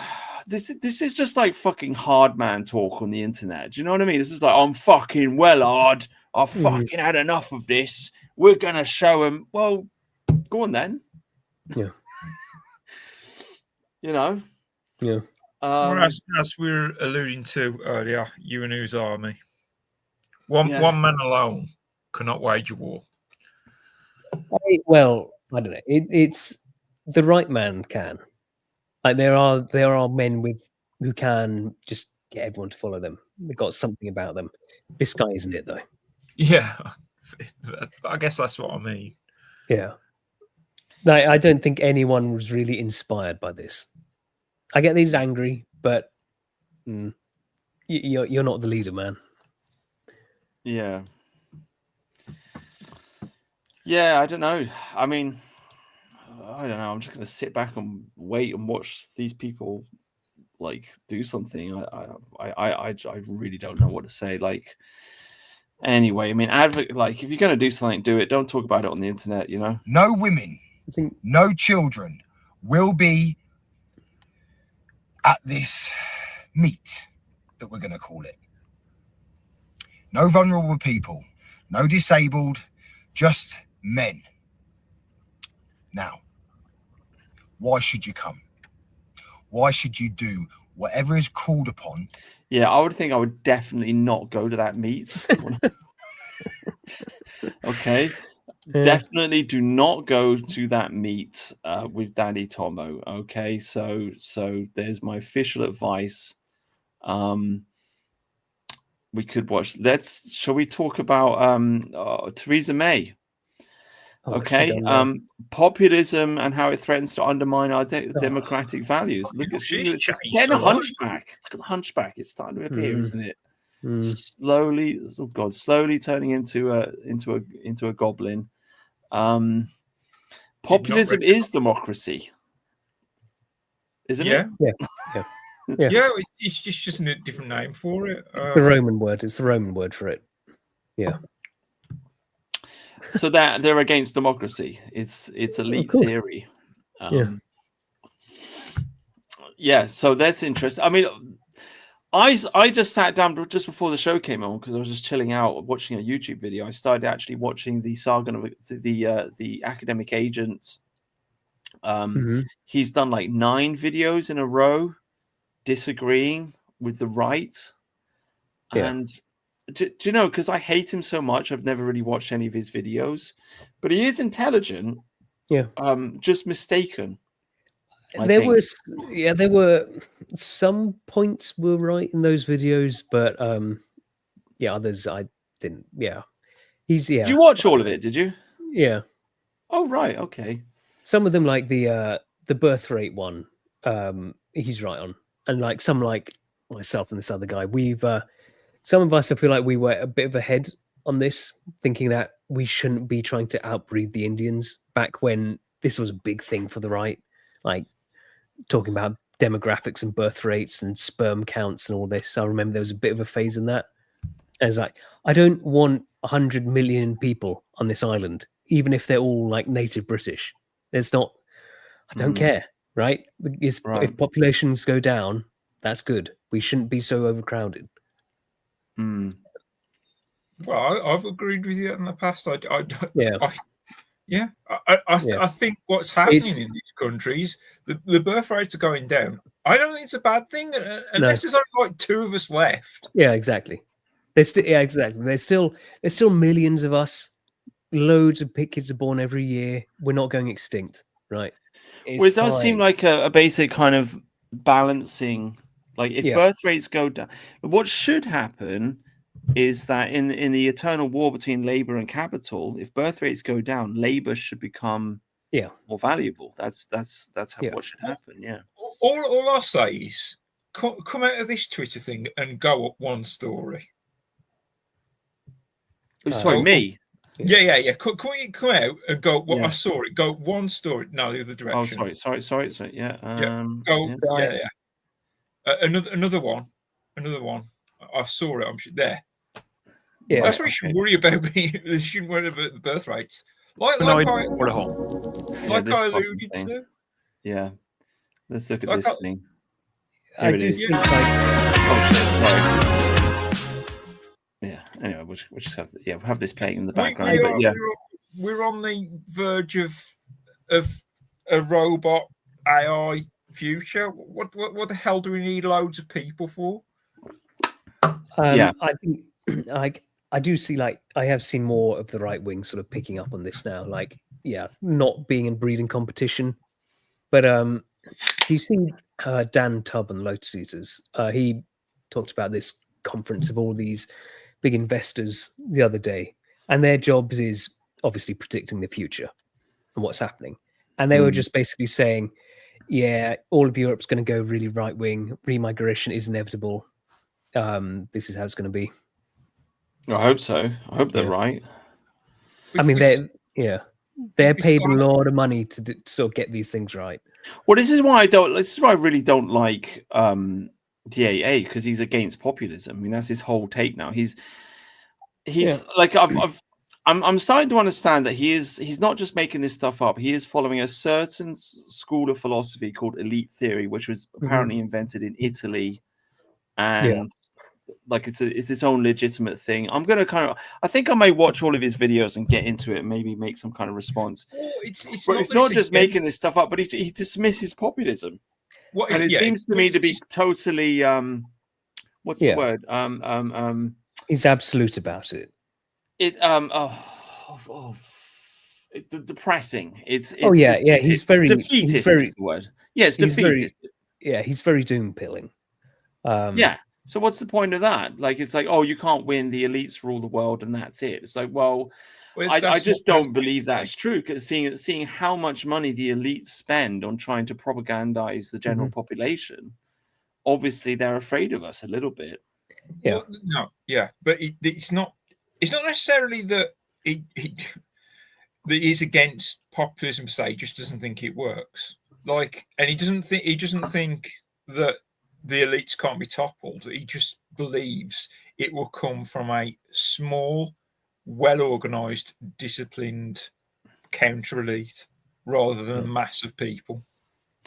But the thing is, typically, like there is a lot of truth to elite theory that, you know, the people generally don't matter, but the sort of the counter elites, they like talk about Caesar and stuff. They generally rise up, or Napoleon. They rise up by appealing to the people. Populism. Yeah, that's it. You can't. They can't. And so, and Trump is a classic example. Yeah, no elite can just completely ignore people and expect to remain there. They will be overthrown if they do that. Well, this comes to my idea because I've heard some people talk about, like, we don't need it. We don't need a hero. We will always need a hero. We will always need a Caesar figure, a Robin Hood figure, someone to rally behind. The problem is we've got Farage and Tommy Robinson at the moment. I mean, if you want to name someone else, I'm willing to listen. I know. Yeah. I don't think whoever got Rupert Lowe, but he's just, for whatever reason, he refuses to start a political party. I do like what Rupert Lowe's. I think the Restore Britain is an intelligent answer. I think that is going to be the right wing's Tony Blair Foundation. That's the way he's presented it. However, we can't. It can't just be Rupert Lowe. You know, it can't just be. We can't rely on Farage and Tommy Robinson now, apparently. I didn't mind Tommy Robinson, and I guess I don't mind. I just think he's been a bit naive on that. Like, I feel like he's come at the enemy of my enemy is my friend. Yeah, and that's how he's fallen in that position. The thing, like, the thing I don't get about Tommy is how, like, we saw about his Israel trip and how cucked he was in that. And one of the things I don't get is that he has been unfairly treated by the state, and they have, like, tried to kill him and stuff in prison. And if I was him, I'd be phoning up my handlers, my foreign handlers from a certain country, and going, "Hey, I've said Judeo-Christian so many times now. Can I get some help? Can you do some of your blackmail or something?" But no, this is like the problem with foreign masters, is that they don't care. They don't care. Like, he just he is rich. I mean, Tommy Robinson is a millionaire. I know, but he spent a lot of time in prison as well. And, you know, they have tried to kill him. And I'd just be like thinking, come on, bro. Like, can I get some help? But no. Do they not care about the diaspora at all in this country? Well, they'll just leave, won't they? Well, I understand that, but I don't know. I mean, like, I think they're utterly ruthless. I mean, I am not. I used to be a Holocaust denier, but I'm not anymore. I think the Holocaust actually happened, and I think the Nazis killed a lot of Jews, and I think they did it to get the Jews to support the Israeli project, essentially. Because if you look at the First World War, there were a lot of Jews that fought in the German army and in the Russian army, and they were quite patriotic, and that they were kind of assimilating into European society. they cared about the countries that they live in. You wouldn't see that now. You wouldn't see any Jew, joining the army to be a soldier. I mean, there might be a general, but they won't be a soldier. They won't die for their country. They're very anti-nationalist. So I think the powers, the Zionists, the rich Jews, willingly sacrificed the non-rich Jews to pursue their Zionist goals. For sure, these people are fucking ruthless. They're ruthless. I mean, it's much easier if you think of them as just being a mafia. I think, like, no holds barred. They will do whatever. So they do it to their own. They'll do it to their own to achieve their goals. They're fucking ruthless. Yeah, I think. You don't become the world's greatest political force if you're not utterly ruthless. Do you know what? That's the first conspiracy theory that I kind of argue against. What's that? The conspiracy theory you just said. What, that they would do it to their own? Yeah, I can't argue. I can't. Oh, you can't, or you can? Yeah, I can't. No, I can't. Yeah. Well, no. Sometimes there's an element on go. Well, if you considered this. Yeah. I mean, it's it's much easier if you just think of them as a mafia. It just makes like the whole oh man, can somebody in the chat remind me without looking up what was the name of that famous Jewish gangster? He was bigger than Al Capone. They wrote a book about it. It's not Banksy. Banksy is it was what was the fucking guy's name? Somebody in the chat remind me. But there was a huge Jewish bank. Like these people were bigger than the Sicilian mafia. Yeah. They ran like they were bigger than Al Capone. They ran organized. All I can think of is Mayor. What? What's his fucking second name? Lansky. There you go. Bush. Yeah, the chat knows. Yeah, Lansky. Yeah, there you go. Yeah, nobody's made a movie about that guy. I mean, this is one of my first red pills when I started talking about the JQ. It's like, oh, there was a Jewish mafia and they were bigger than the Sicilian mafia. And oh, look, the Jews run Hollywood and they keep making movies about the Italian mafia when actually it was the Jews that were doing this stuff. Like they were selling the alcohol. They would whatever the Sicilian mafia is supposed to have been doing. Like it's fucking Jews doing it, but then they blame it all on the Italians, right? It's such a genius move. So what kind of once you understand that and you realize that and you look at them and you just think of them as a criminal organization, it kind of all makes sense. Do you think Guy Ritchie's quite based? Yeah, I like him because he kind of touches on that question with The Gentleman, doesn't he? Yeah, he does. Yeah. I've never seen it before. Oh yeah. Possibly. Yeah. I mean, he doesn't go like overboard with diversity hiring, does he? In his movies. No, the worst thing he did with The Gentleman is that trans the Stig's son / daughter thing that he cast, but yeah, maybe. Other than that, like I can actually watch The Gentleman and the series. It's very watchable. Can't wait for the second series. Are they doing a second? Yeah, it'll be out August 2026. Okay. Yeah, that was surprising. I didn't know anyone was really like. Was there much hype to that going forward before it came out?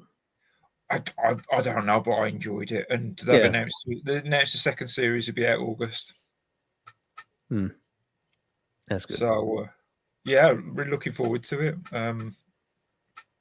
Really enjoyed the film and the series, and a lot of Guy Ritchie's work. Did he do that Tom Hardy one recently? Legend.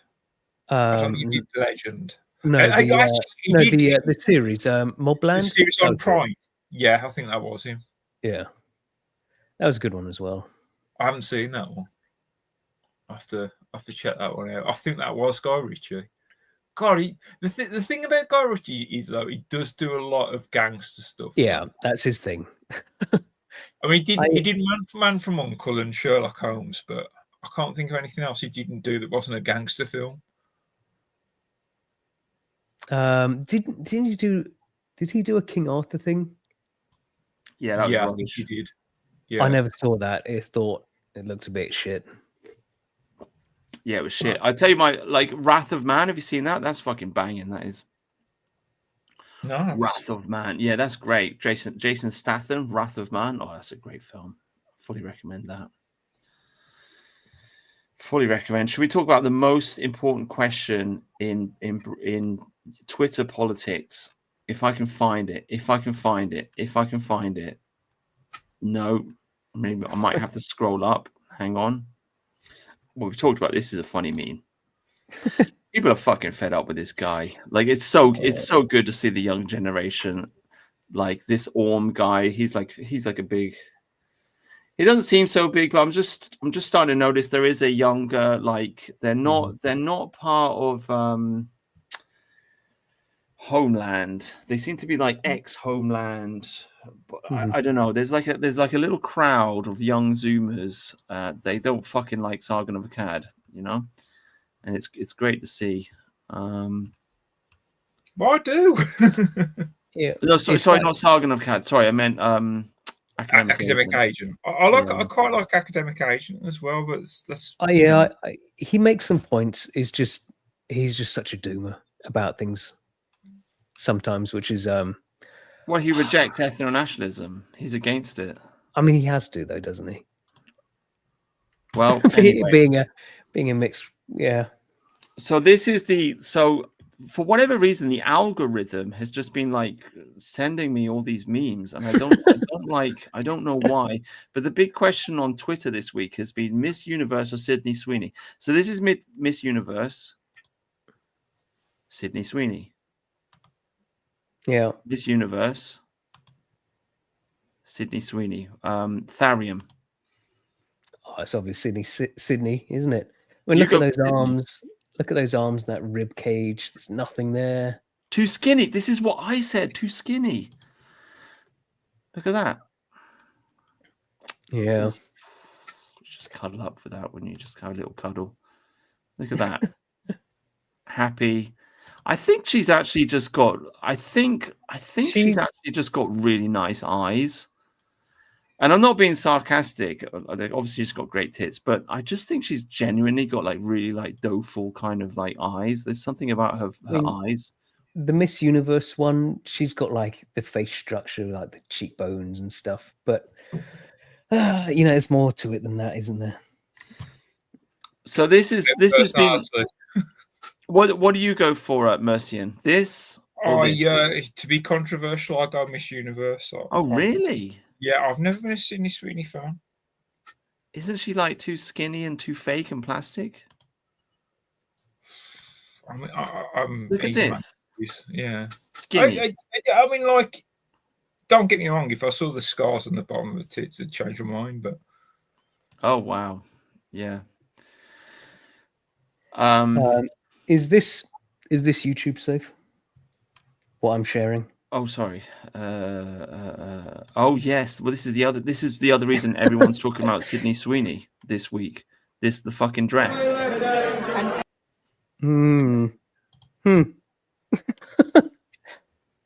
Yeah. I'm actually not in favor of the dress. I think it's just too revealing. I mean, I enjoy it. I enjoy the dress, but I prefer the mystery. Yeah. You know?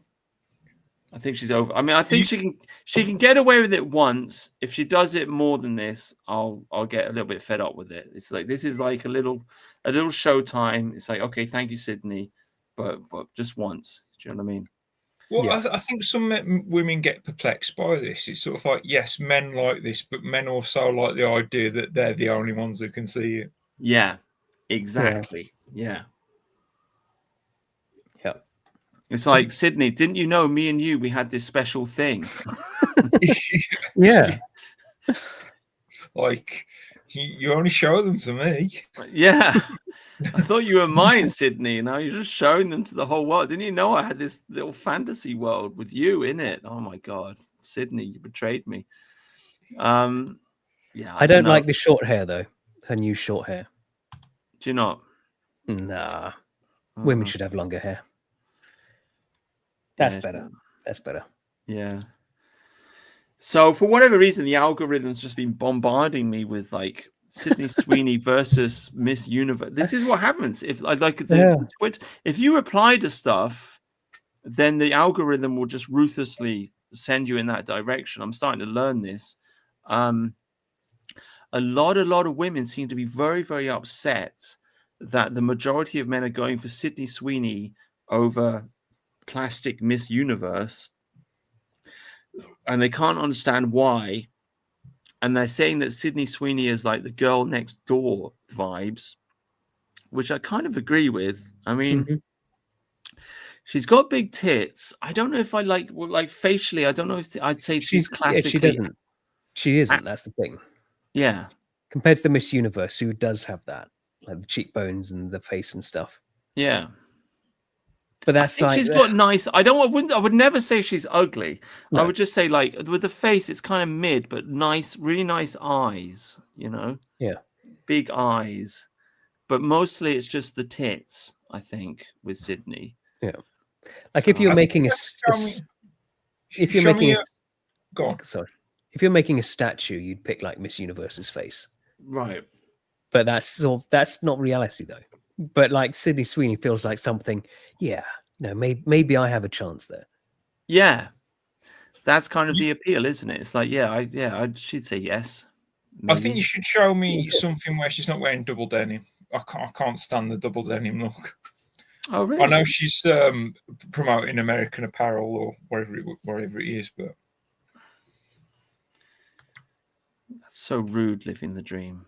Man, that's just so rude. I think everyone on Twitter got Sydney Sweeney tweets in their feed. Yeah, everybody. It's been Sydney Sweeney week. It's basically it's either been like stabbing or Sydney Sweeney. That's been the week on this week on Twitter. Is I Sydney hope those Sweeney two don't get confused? Yeah. Is Sydney Sweeney a psyop? Oh shit! They're noticing. Quick, get out the boobs. I do think it's the end of woke though, in a way. But no, I genuinely think in 10 years, I think we have been starved of a sex symbol. Like this is the first woman that's come along. Maybe not. Maybe what's her name in Wolf of Wall Street? She was kind of like a sex symbol, but I don't. Margot Robbie. Yeah, but I don't remember her being as hyped as much as Sydney Sweeney is. Well, She's got tiny tits, though. That's the problem. I think I'm just a contrarian when it comes to women because, like, I've never understood the appeal of Marilyn Monroe. Oh, really? No. Have you seen any of her movies? Have you seen Some Like It Hot? No, I mean, I've obviously seen what she looks like. I mean, of the era, I'm going to include the 60s in this. I prefer like a Raquel Welch. Yeah, I mean that was a good time though. Raquel Welch. I mean, there was a lot to choose from then, really, though. Yeah, Audrey Hepburn. Yeah, I'll take Audrey Hepburn or Raquel Welch. Yeah, Audrey Hepburn was she was in Roman Holiday, wasn't she? Yeah, she was pretty. Yeah, classical beauty. I'd go for I don't know. I'd go for Sydney Sweeney. I think she just needs a cuddle. What do you like? It's just cuddle up, isn't it? Mm-hmm. Just have a little cuddle. Like you just admit, like the fire is burning. It's winter. It's snowing outside. You know, and that's it. You just have a cuddle and a beer or a glass of wine or something. Anyway, this isn't what women's erotic fiction is like. You're talking about man's erotic fiction. Can we just have a cuddle? Yeah, kind of like, a little cuddle. And like, you know what's going to happen next, but you don't need to think about it so much. Yeah. You can just like, I don't know. I think it's a shame because people don't make love anymore. They just fuck. And I just think it's like, it's a little bit gross, to be honest with you. Like there used to be like, it's like the L word has disappeared. Nobody on the manosphere talks about the L word. It's forbidden. You're forbidden to have emotions. You have to be like a robot and you just fuck, you know? And it's like, Like it's like you're sucking the beauty out of life. Like, it's like, no, man, I want to fall in love. I think it comes from women, because women are sexually attracted to the barbarian. Yeah, maybe that's it. Yeah. Well, they want the barbarian. They want the barbarian who's nice to them, though. Yeah. Oh, but the barbarian who gives them money. Yeah, it's it's like Asmongold says, the ultimate woman power fantasy is to have sex for money. Yeah, he's not wrong though. I don't know. I think as times get bad as well, then the desire for the barbarian increases to protect them from the other barbarians. A lot of Zuma girls going for older men now. A lot of Zuma girls, yeah. Dating sites are bad for that, because in the old days, you'd have your village, and that's sort of it. Whereas now, women have access to all men everywhere.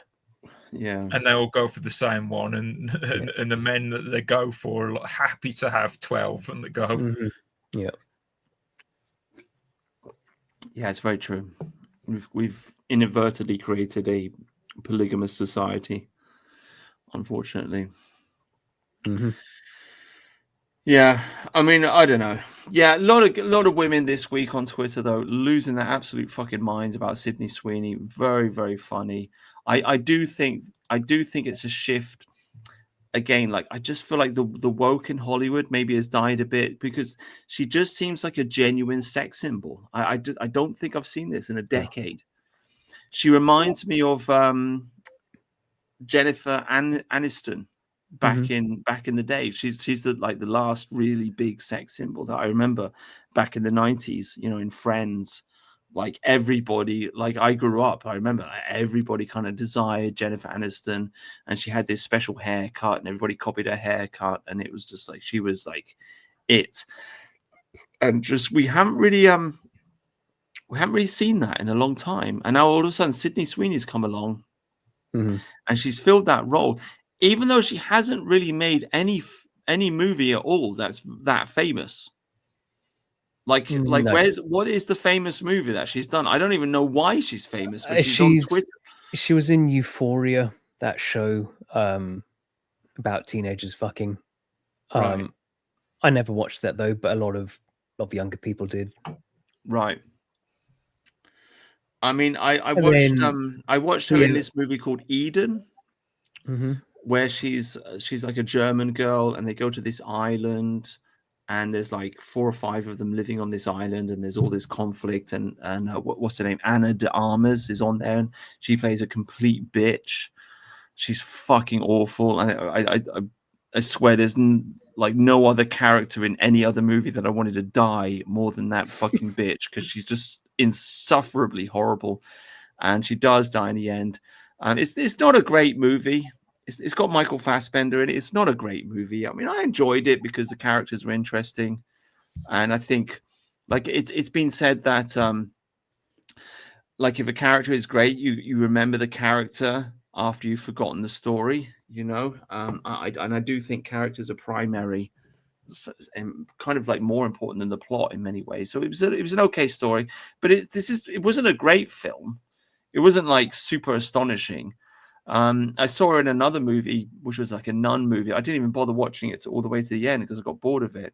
But she hasn't done any kind of like knockout famous film, and yet she is the ultimate sex symbol of 2025.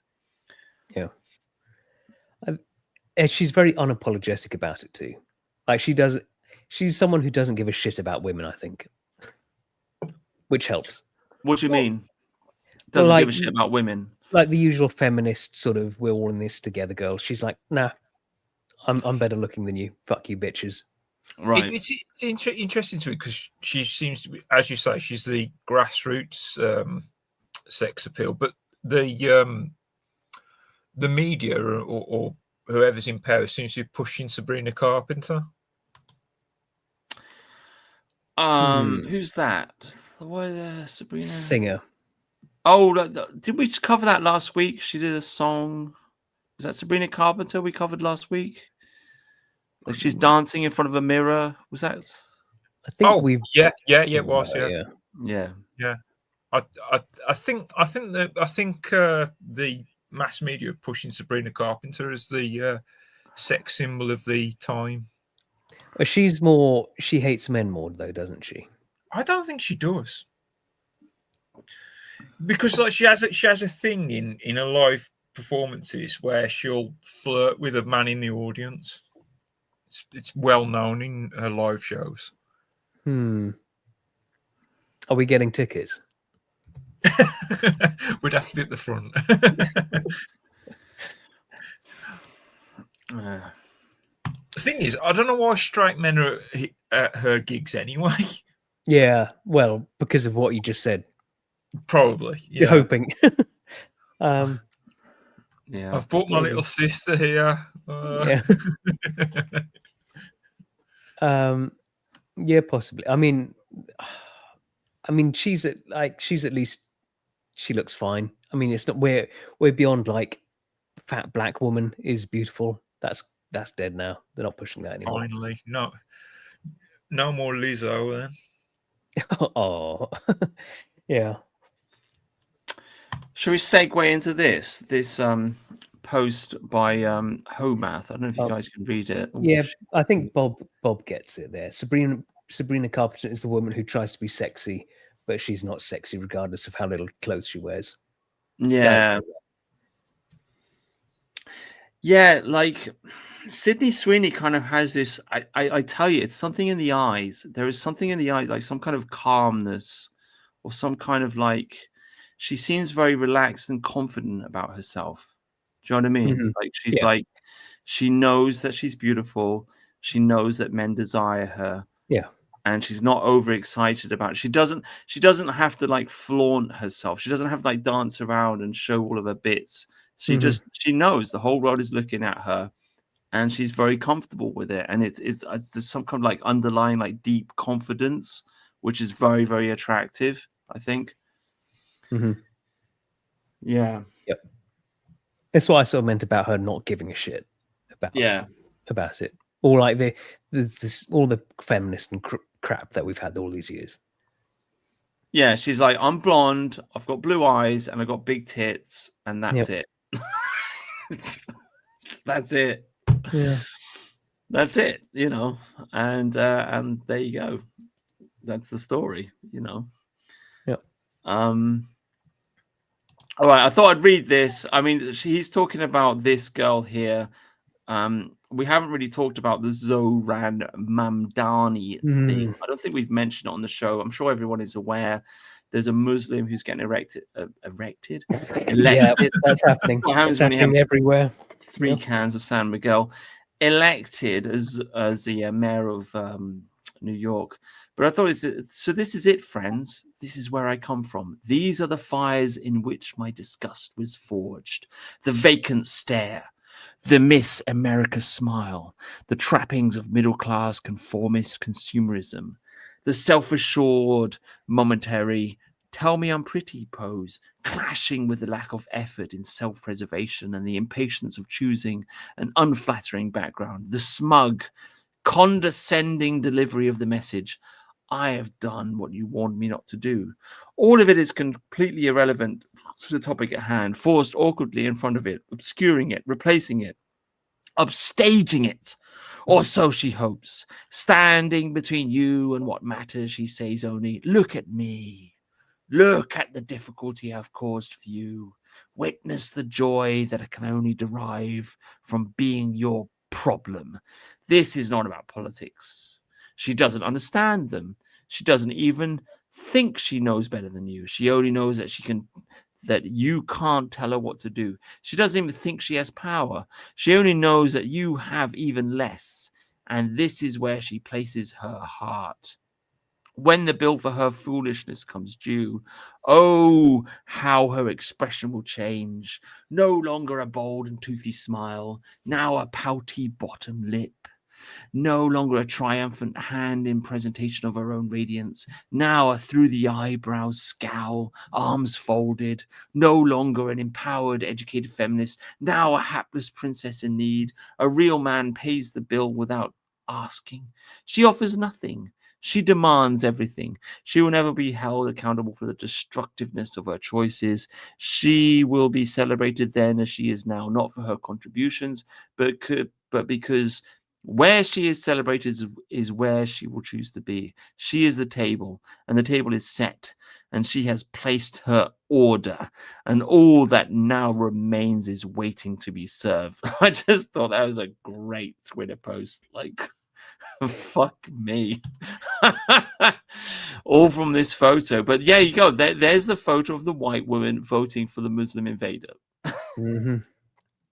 Yeah. There was a lot. I did see posts like one of them who was going, my dad told me not to vote for him, so I did anyway. Like, daddy issues there, clearly. Oh, fuck me.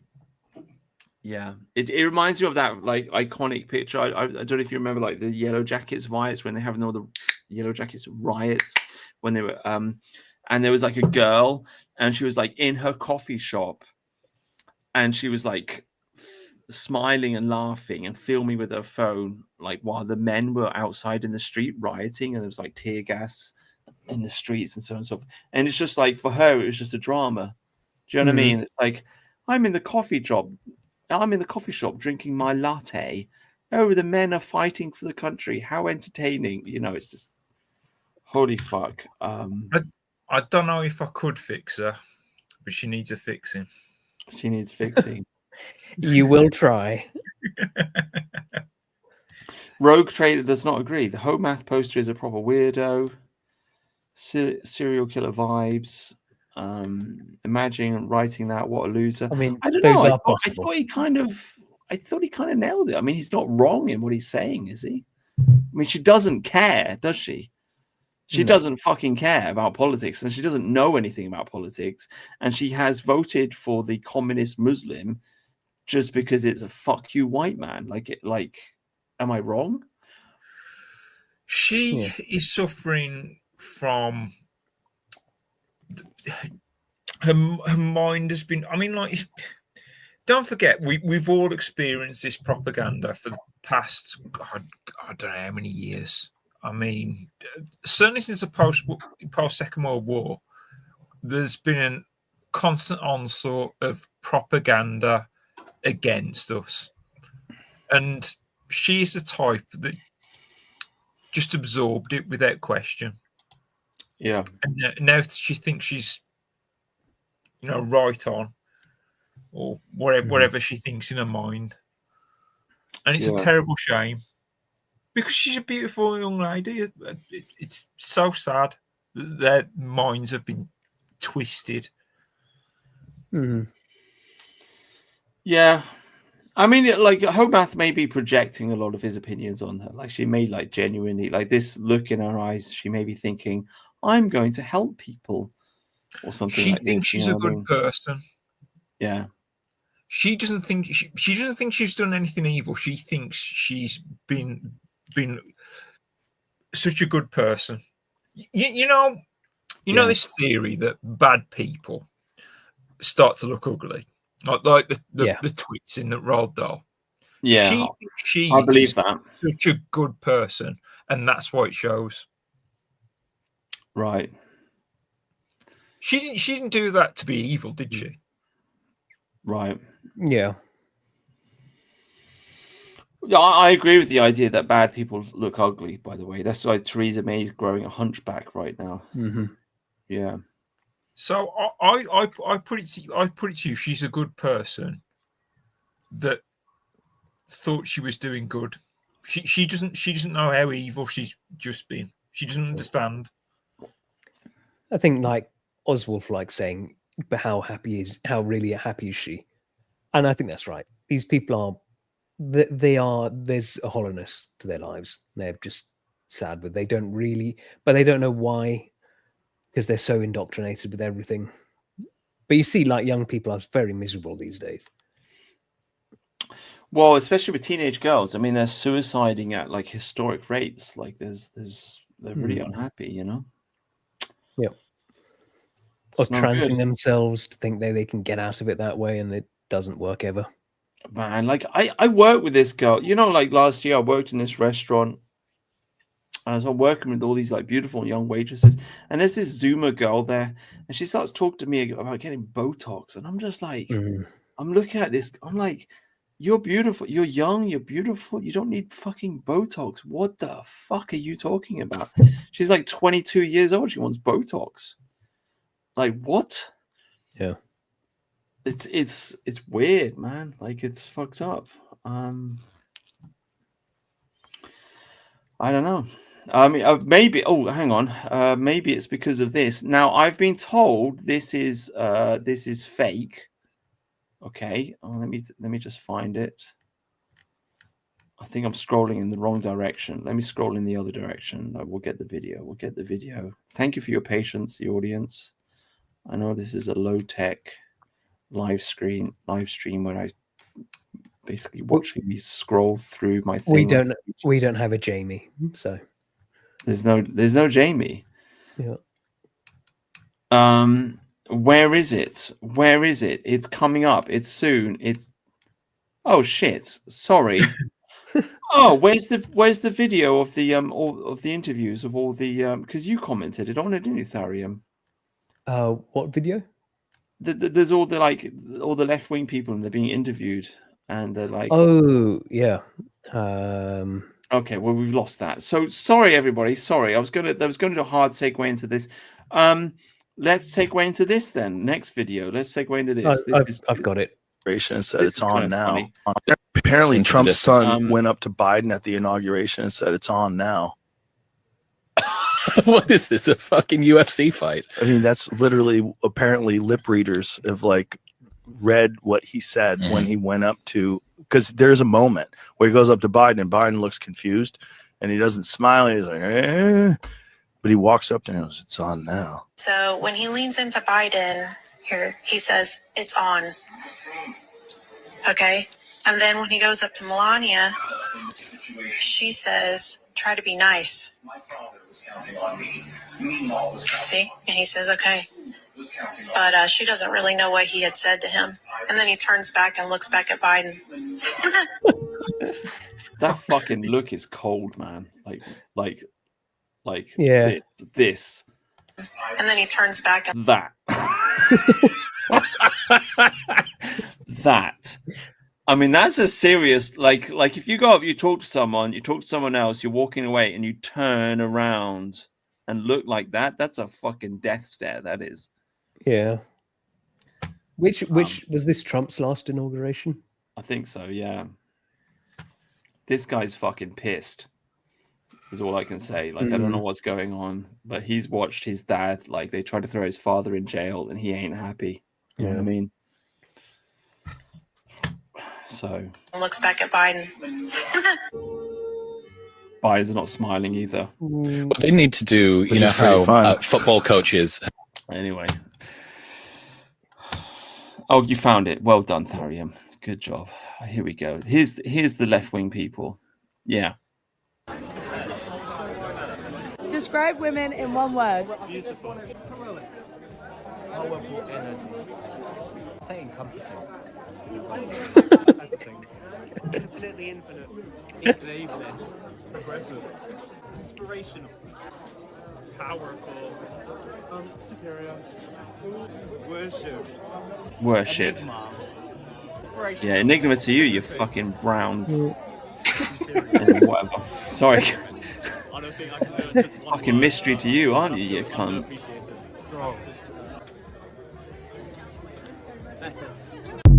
Better, yeah. Somebody said it's fake. I don't know. I can't tell. Like, is it fake or is it real? I mean, that could be real. Yeah, I mean, we've seen that so many times. It's not, you know, these gay men saying stuff about women. Stay queen.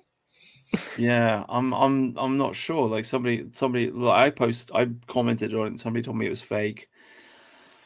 That looks sore enough to me to say all that bullshit. I bet they don't even believe that. Really, it's just sort of like, hold on. You know, yeah. All I want to say is I sympathize with the women. Like, because imagine you're a woman and you want your hot boyfriend and you also like to read. I'm assuming this is some kind of reading event, some kind of Yeah, literary they've event, because got they're all books, holding yeah. books. Yeah. So let's say you're a high IQ woman, you're into reading literature, and you go to one of these events, and this is what you encounter, and it's like, these men are what Gad said describes as a sneaky fucker. Yeah. Right. That's who Yeah. these men are. Yeah, they're rapists. But they're sort of beta rapists. Yeah. It's like, I'll come in with a book and look intelligent, and she'll want me then. Yeah. Yeah, if I just like praise women enough, then one of them will have sex with me. It's so performative as well. You can just tell by their attire and everything. It's all there to attract female attention. The fact that 3 or 4 of them have wore ties. Yeah. Oh, he's got. Except they haven't worn a tie with a proper suit. Yeah, there was this guy hasn't put in much effort. This is low effort, do better, man. My daughter is an insufferable progressive liberal, but she never dates men like this. No, of course they fuck. She wants racist. Yeah. Like she doesn't agree with his opinions, but she likes him. She wants the stupid, sexy Republican sort of thing. Yeah. Yeah. She wants the barbarian. Yeah. They like don't listen to what they say. Listen to what they do. That's the. They all want the barbarian. It's as simple as that. Yeah. Yeah. I mean, I think these guys could very well be gay as well. Yeah. I mean, women say they want men in a suit as well, and that's true. That's how it suits. But what that really means, they want like Tom Hardy playing one of the Cray twins. Yeah.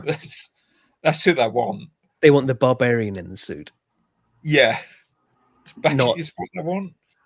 Not the Twinkie gay in a suit. Yeah. Oh, yeah, dude.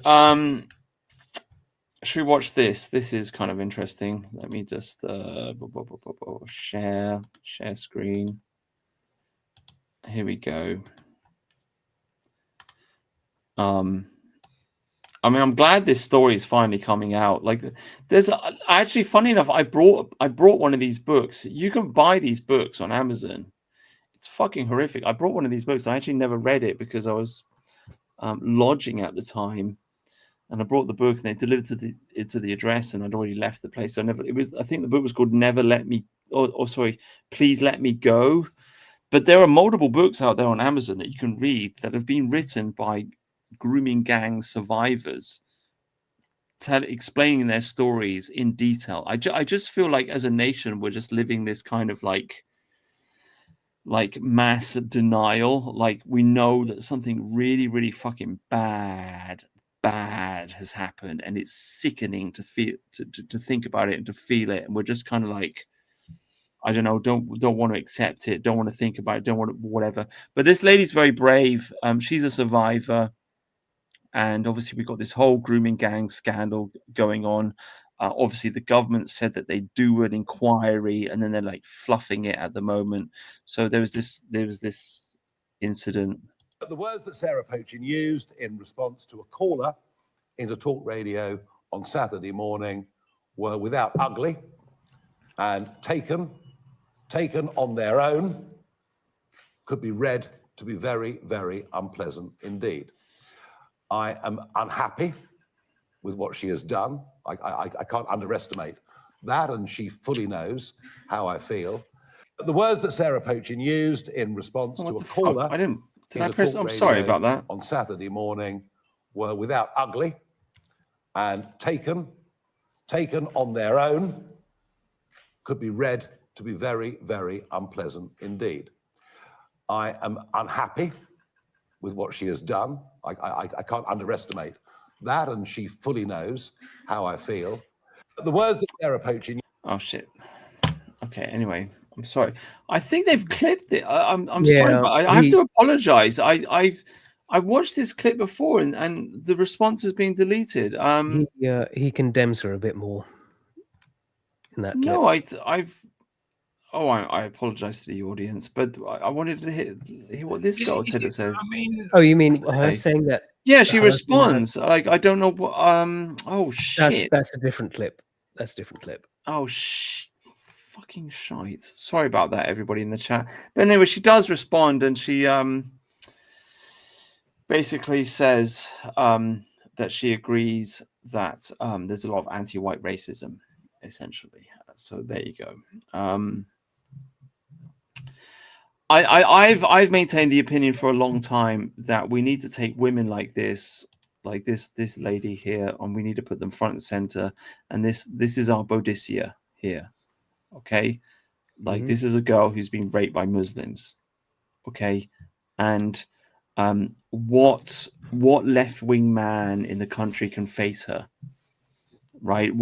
How can Keir Starmer face her and look her in the eyes? How can any of these horrible bitches, like on these left-wing feminist bitches, look her in the eyes and tell her to shut up? She's literally been raped by Pakistani men. This is a woman on the war path, okay? I remember a long time. I remember Evalian, who's on our chat. I've talked to her actually, because we're going to have her back on the show once she sorts her audio out, and we're going to have like a proper interview.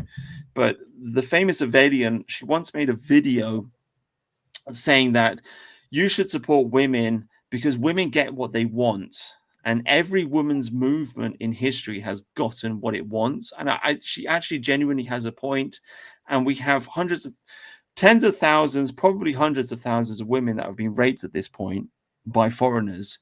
If they start to march, they will get what they want, and nothing will stop in their way.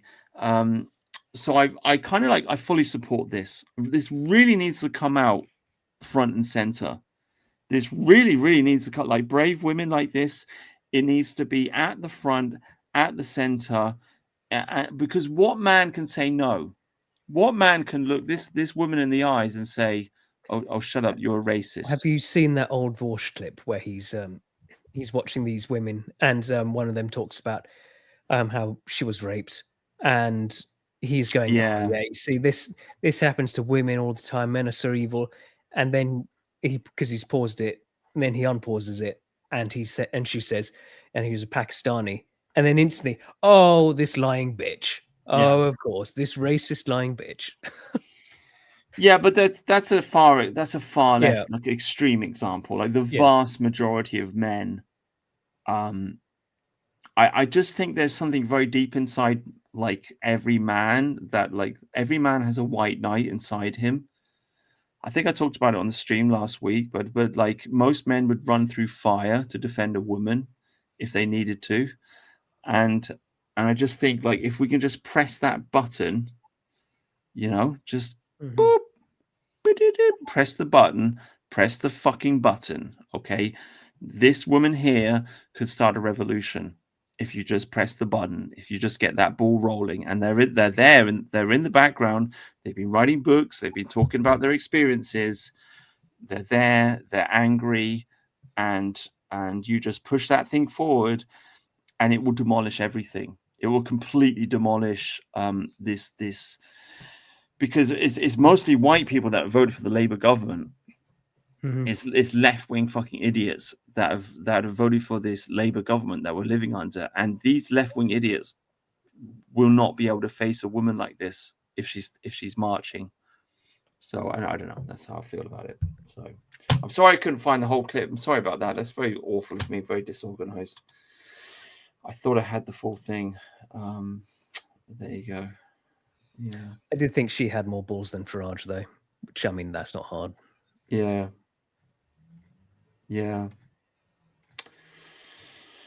Oh man. I think that's all my clips. Yeah, sorry guys. Like we were gonna have. Should we watch this funny thing? So forgive me if I just go off about Pope Urban II and the defending of Constantinople. It's what I've been reading. And Mamdani's going to win and the next Crusades is coming. And that's just why I'm reading about it. is because we are just New York City is Constantinople. Maybe he'll be good, but probably not. I just got to be honest with you.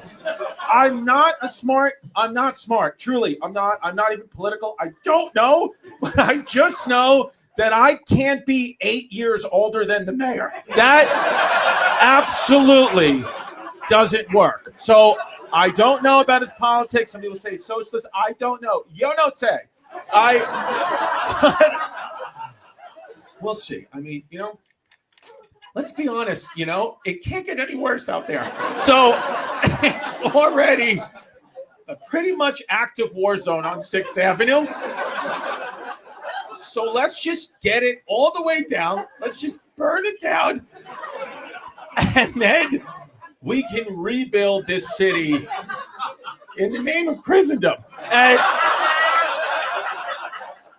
Anyway, I don't know, random video. Sorry, guys. I don't know why anyone would live in the cesspool of New York. Yeah. Yeah. Well, the money, I guess. Yeah, I don't know.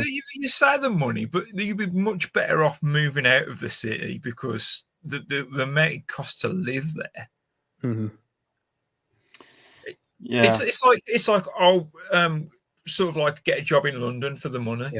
Yeah. But like, it's actually cheaper to commute from the home couch into London. That says it all to me. And I'm not sure I'd put up with that commute. I just you know. Yeah, that time is like that has value as well. All that time you spent commuting. So yeah.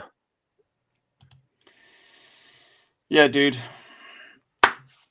Yeah.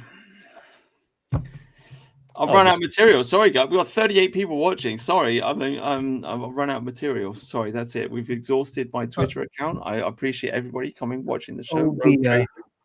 I've got some stuff we can do. Look at the deer. Can you see the deer in the background? Can you see it? Mesmerized. Huh? Should I play it? Turn it up.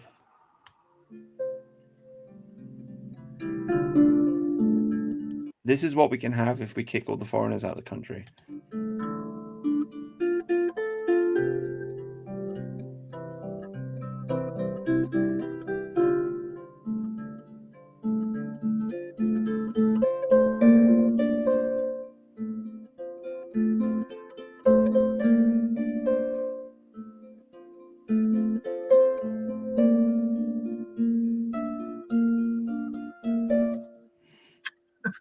Yeah, she didn't see him. She didn't see him there. Yeah, it's beautiful, isn't it? I remember when I was doing my delivery job, and I was delivering stuff in like small villages and hamlets and etc. in the countryside, and I had a herd of deer. They just jumped on the road in front of me. They jumped over the hedge onto the road in front of me, and then jumped over the other hedge. There must be like 10 or 12 or 15 of them. And I was like, wow, like it's so fucking cool. I really love it when you see deer in the wild, and it's really great to know that they're just they're still out there. It's a very beautiful thing. But yeah, they are attracted to the music. They're very beautiful creatures, I think. Yeah, there's a lot of deer by me. I remember once coming home. It's rutting season at the moment, so you're more likely to see them near the road. And I remember I had to stop and let some deer. And I think it took about 20 minutes for this entire herd to cross the road. Wow. Yeah. Well, I remember driving through the country, and I turned a corner, and there was a deer, and it was curled up in the middle of the road. And so I stopped the car, and I got up, and I was looking at it, and somebody else pulled up, a local. And I was like, man, I didn't hit it. It's just like there on the road. And he said, don't worry, it'll be fine. Give it a few minutes. And it just like somebody else had hit it and left it there in the road. And then it, like after like 5 minutes, it just like bounced up and ran off into the forest. Like they have this like ability to like regenerate themselves. They just like, he got hit by a car and he was like stunned and then just like bounced away. But I do think like, in general, you need to live in a place where you see deer, like as a general rule. In in England, like if you don't have deer bouncing around in your local environment, you're living in the wrong place, I suppose. Yeah. We shouldn't be living in cities. No. Yeah. That's for Indians. Yeah. Yeah. I mean, on the chat we talk. I think I mentioned it on the chat, sort of thing, and I think living in a city at this stage is genuinely a punishment. Yeah. Well, I do see it because I've got my friend the Last Terran who's in the chat, and he lives in London, and it's kind of like we've done. Can we have a philosophy that doesn't include running away? Do you know what I mean? Like, do we want all the Londoners to leave London? Do you know what I mean? It was someone was saying earlier in the chat. Yeah, Ugandan millionaire. He was in London during the spring and felt completely safe. Definitely better than like Chicago or Detroit. Right. Which is like, it's everything that you're used to. Like if like country lads going to London, it would just be awful. But yeah, if you're used to like Chicago, probably good. Right. Well, I get what you're saying about the retreat and everything, but I at this stage, I would feel, if you put me in 1950s London, I'd feel the same about it. Yeah, I wouldn't like that either. I'm a country lad. I feel like the English character is to have space, open space, not cities. So yeah, it's kind of where I hate them. I think I liked them when I was in my early 20s, but I preferred the countryside when I was a child. Then you go through a point where you're sort of like a young adult, and you're looking for women, so you gravitate towards the city. But once you get past that phase, it's like, why the hell would you want to be in a city? Yeah. Like mental illness is a lot higher in cities. Just everyone's miserable there. Like, and it's you're surrounded by people, but no one knows anyone in cities because no one talks to anyone. Like, you go to your apartment and then you stay there. You don't know the other people you live next to.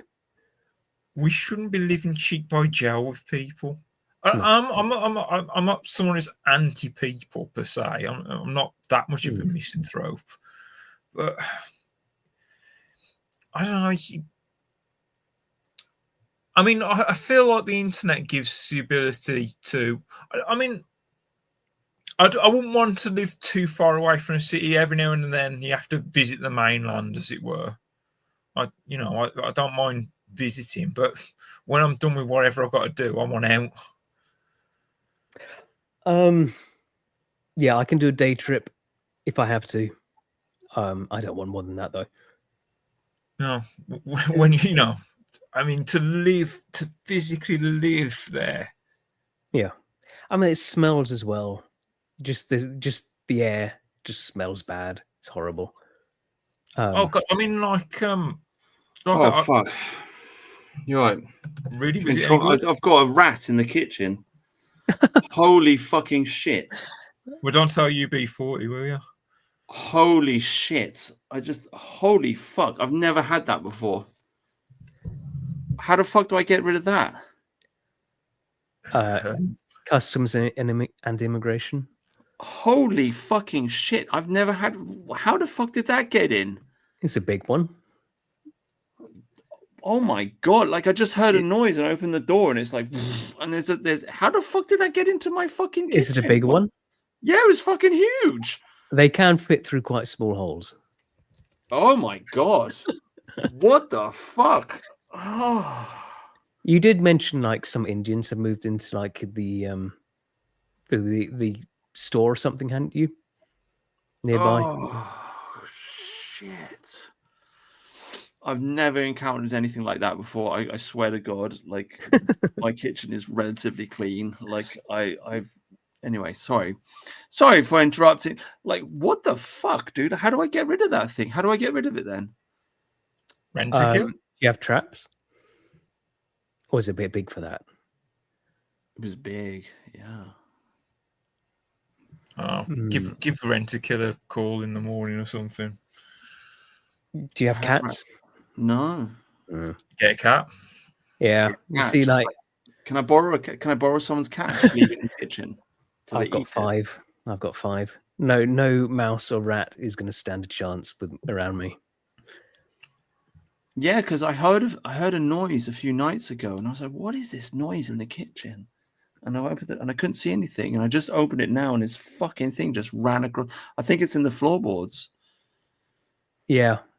Apparently, in New York, you're never more than 10 feet away from a rat. Oh, fuck me! What, even in the Trump penthouse? Yeah, because they get into walls and stuff. They get in the walls, don't they? Yeah. Oh shit, that was a fright. Fuck me. Oh man. Sorry, dude. Like what? Oh fuck. That was a big fucking rat. I've never seen anything like that before. I've seen them in Birmingham before. When I used to live in Birmingham, I saw them on the streets. I never had one in the house before. That's city again. Yeah. I mean, but who brought them to Birmingham? Exactly, the foreigners. Well, I don't know if that's exactly true, but yeah. Oh shit. Okay. What are we talking about? What's going on? Well, I've got, since George isn't here, I bought some Halloween stuff. Okay, go on. So it's like, if you're ever out in the woods and you hear something calling help, or something like this, you really shouldn't go investigate. This guy's biking along. That's kind of creepy.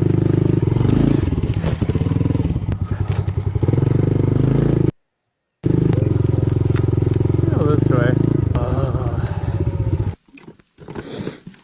This is where most people would turn around.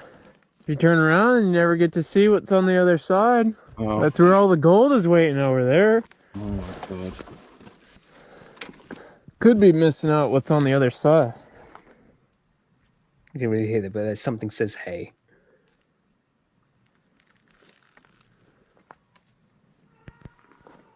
Oh fuck. Hello? Sounds like a cat. Yeah.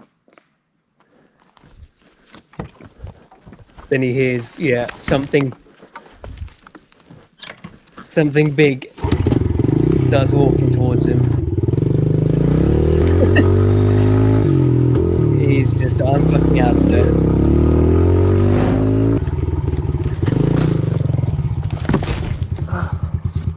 Fuck. Because, you got these. You turn around? Here's the full edit. You get these skinwalkers in these woods, and they'll try and lure you in by calling for help. So you should never just don't fuck with that. Just leave. I don't know if that's real. I will tell you, when I was a kid, there was an old church in my town, and it was a rundown church, and it had all broken down, and nobody went there anymore. And the rumor was that it was haunted. Mm-hmm. And me and my friends, we'd get on our bikes and we'd bike around town and so on and so forth. So we went up there and we were looking through the gates, looking in. Yeah. And I swear to God, a guy came out of the trees and he was wearing robes and he was holding a baby. And we fucking shit ourselves, and we got on our bikes and we rode away. And we told our parents, and obviously the parents just didn't believe us. And it was just one of those things. It was just like, do you remember that? You know, because parents don't believe children when they tell them stories like this. And you're just a kid, so you don't know how to like follow it up and say, no, this really happened. Like they just don't believe you, and you just forget about it and you go to school and that's it. But I remember it. I fucking remember it. This guy coming out of the trees in robes, holding a baby at a ruined church, and fuck knows what was going on there. You know what I mean? There are cults in these places that do weird. That like the American national parks are apparently really bad for this. They apparently have lots of cults just operating, doing weird stuff in them. Yeah. If I could recommend a YouTube channel on the paranormal, one of my favourites is a channel called Bedtime Stories, and they do a lot of videos. They use a lot of artwork to describe the story. It's good watch if you like paranormal stuff. This is some of Alex Jones's footage of the Bohemian Came out, Grove. and to be honest with you, it's cringe at first, and then it gets really creepy. In the beginning, of course, you have your introduction. Oh, Bohemian. We are. A lot of the wealthy and stuff, all a part of in California. And then the men in robes come holding torches, and behind them are soldiers with bow and arrows and swords. And then they line up in front of the crowd. The men in robes are first, behind them the soldiers, and behind that is the altar and the owl. They start to recite a lot of weird things. There's a 30-minute long video on YouTube, you can just go watch it. But this is when it starts to get creepy. The men in robes leave, and then they come back, but they bring something with them. They start to get ready for the cremation of care ritual. Now, I don't know what these 4 men are holding, but man, does that look suspicious. It's one of my... No way, they're sacrificing. They might be sacrificing one of the people they caught. Sneaking into the... Now, during the cremation of care ritual, they are delivered in effigy by boat. It's a lifelike statue that they put on the altar and burn. The boat makes it to the altar, but unfortunately, we're unable to see the ritual take place. The footage of Bohemian Grove has... Yeah. It's just, it's one thing I can't really get my head around. That all the wealthy, elite, and powerful are into all this weird occult stuff. Yeah, they're into it, dude. If it's just a LARP, as they want you to believe, why are they doing it? Yeah. These are serious people, these intelligent people, powerful people. Oh, I don't like it. They're all up to all this weird stuff. I just don't trust it. Yeah, it's mate. like the fact that the elite are into this stuff makes me think it is more likely to be real. Because why would they waste time on just nonsense? Yeah. But they're sort of all summoning demons and all this shit. Yeah, mate. I mean, that's what I believe anyway. I think they're into it. I mean, like I mentioned before, like Salvador, the guy that's just taken over, he was like talking about MS-13, and they arrested that guy, and he was saying he was part of this mafia group, and they had to kidnap a baby, and he said, why are we doing this? And they said, well, because we have to feed the beast. And he was like, I don't want to fucking be involved with this, mate, and that's why he quit MS-13. But I mean, if a mafia group like MS-13 are involved in child sacrifice to demons, then what do you think the elites are doing? Right? Yeah. Yeah, exactly. Yeah. Like I expect it from nutters. Like, why are elites doing that? It's just disconcerting to me. And and I think, like, I do feel like if there are spirits sort of like stuff going around, I feel like North and South America has some really evil ones. I think there's a lot more evil just buzzing around there. Like you had the Aztecs and stuff. Like there had to be something demonic going on with that. Sacrificing hundreds of people every day, ripping their hearts out. And you got stories of all these like beasts like Wendigo and stuff there. Like the national parks, hundreds of people go missing in them every year. And it's not proper wilderness, right? It's because there's loads of tourists, there's loads of parks, there's signs, there's paths, there's park rangers, but still hundreds of people go missing every year. And so a lot of people think there's some creepy stuff going on there. There's a lot of underground caves as well. Yeah, what's going on in these caves? I've seen someone like post like a meme on Twitter. It's like they show all the underground caves of America, and then they overlay on top of that all the like people that go missing every year, and it's like, whoa, that's a weird coincidence. Yeah, it's kind of scary. Yeah. Have I mentioned this before? Do you guys follow the Skinwalker Ranch thing? I saw some of that. Yeah, that's a weird place. It is a very weird place. So much going on there. Yeah. I don't know. I don't know what I make of it. I mean, like, I find it fascinating.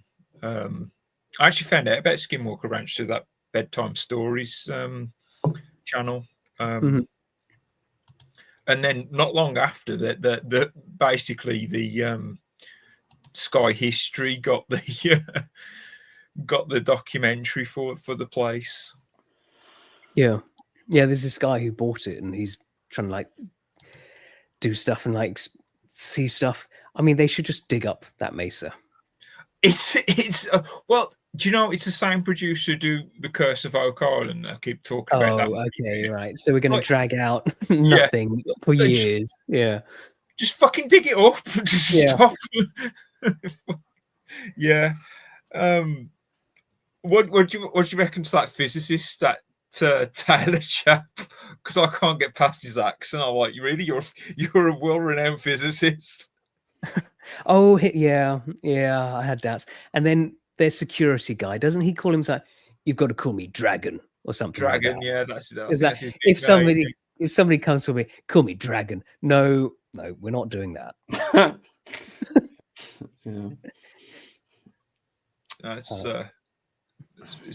got everything. It's got Skinwalker Ranch, aliens, ghosts. There's a predator ghost, predator orbs. There was one called the Blue Meanie, things like that. Yeah. It's some like weird. The creatures are weird to me because you see some of these things could just be like are definitely just wolves or bears with mange. Because if you see them, they look weird. But I mean, they have found evidence of a dire wolf there. If you've been watching. Yeah, it's been extinct for quite some time. The cows die in weird ways and stuff. Yeah. Oh man, it sounds fucked up. If you're not familiar, Bedtime Stories. Type in Bedtime Stories. That's a channel. Skinwalker Ranch. That will get you kind of up to date with the place, and then you can kind of watch the Curse of Skinwalker Ranch or Secrets of Skinwalker Ranch, depending on what side of the Atlantic you're on. And you'll be drawn in if you like the paranormal stuff, I tell you. I think there's all kinds of really bad stuff that's going on there. Like it's the devil, like they say, the greatest trick the devil ever played is to make people believe he doesn't exist. I mean that's one of the things I find interesting about the Americas is that you've got these Native American legends about werewolves and all these creatures, Bigfoot and all this stuff. And they have it. And then Europeans come, and with no reference to any of that Native American stuff, they start seeing the same things. Right. And then you sort of later see, like these stories, they match up from totally different cultures. Right. Well, you got that you got that whole thing with the DMT and people seeing like the same things and communicating with the same gods, and they look in the same the same way, and etc. Like Tucker Carlson was talking about this, like all these people doing acid trips and whatever, they communicate with the same demons with the same names. That's awfully specific. I remember Paul Smith, the comedian, talking about his DMT experiences. They're talking about this dragon. Oh, that's I forget the name of it, but like, oh, that's so and so dragon. Everyone sees him. Was like, what? You all see this dragon? What the hell? Yeah. It's weird. And it is weird. Another paranormal hotspot that I'm obsessed with in this country. In Gloucestershire, the Ancient Ram Inn. Are you both familiar with the Ancient Ram Inn? No, I'm not. What the fuck is that? What? It's supposedly. How do you spell that? The Ancient what? Ancient Ram. I think, I don't know if it's double M or a single M. It's in Gloucestershire. You'll know when you see it. All right, Gloucester. Yeah, go on, mate. Yeah, go on. Yes, so it's supposedly. I'll say I think the Ancient Ram Inn. Okay. Yeah. Okay. Yeah. Yeah. It's. I reckon it's the most haunted spot in the world. So many ghosts there. Yeah. My one of my great aunts, she used to live in one of the most haunted places in England. And she said, yeah, she saw ghosts all the time. She'd wake up sometimes and they'd just be staring. And this, Really? like, she never had like an ounce of dementia until she died. She was Yeah. always really sharp and clever. And like, yeah, she wasn't lying. She's like seeing all this weird stuff. And like in the past, when I was super skeptic, well, I was the super atheist skeptic, I'd have just said, no, you're imagining things. But she, like, that's very disingenuous. So I like realize now she wasn't crazy. Yeah, Yeah. you can actually stay there if you want. So if you want to get ready for Halloween, boys, next year. The only time I remember seeing a ghost was when I was in India, and I think I saw like a succubus. So like I was just like I was asleep. Was that just a hot woman? Yeah. No, yes. come on. Well, I'll take. What? No, I want to hear. I want to hear. No, you know when you wake up and you're half asleep and you're Yeah. half awake, you're in that dream. Like they do say that, like when you're in that dream kind of state, you can see things that you wouldn't usually see, right? So it's the middle of the night, and I kind of like half woke up. I was half asleep, and I saw a ghost sitting on top of somebody that was sleeping next to me. And I was like, "Oh, go away!" And it went away, and that was it. But it looked like a succubus. They reckon there's in the bishop's room in the ancient ramming. They say there's a succubus and an incubus. Although most people say succubus and incubus is the same entity. It just changes gender depending on. Right. Yeah. So succubus is the female version, incubus being the male version. If again outside of bedtime stories, if you type into YouTube, this is something you could do after the stream and go to bed with. Type in the ancient ram in and just watch a load of ghost hunters there. There's one where you actually see the covers of the bed move. That's in the incubus succubus. I think it's a bishop's room. It's called. I think like when it comes to all this demon stuff, like my opinion on it really is it's really simple to understand if you just think of them as if they're animals. I mean, they do call like the devil the beast, right? So if you just think about these creatures as if they are just hungry animals and they want to eat, and that's all it is. It's like, because I think if you think it's like, oh, it's evil, you can get the wrong kind of, you can get all like emotional about it and this and that, but that's not really what's going on. They just they want to drink blood, and they want you to sacrifice the baby because they want to like suck energy out of the baby. They're just hungry, essentially. Like I watched the recent video Nosferatu. That's a good one. Yeah, it was quite good. But there was one line that struck me in the movie where the vampire basically says, I am a what did he say? I am an appetite and nothing more. Like he understands who he is. He's just hungry. He just wants to feed. And once you get that, once you understand that, then this whole like, oh no, it's evil, then it's mystical, it kind of like disappears, and you just understand like they are just like mystic creatures that just want to feed on human blood, that's all that's going on really. There's this anime called Free Run that was well received, and then there's the demons, and you've got the main character, and she's just like, no, all demons are animals, they must be killed, and they learned to talk and stuff to try and lure humans in basically so they can eat us. But it really is just animals. They don't understand anything. It's just they just want to feed again.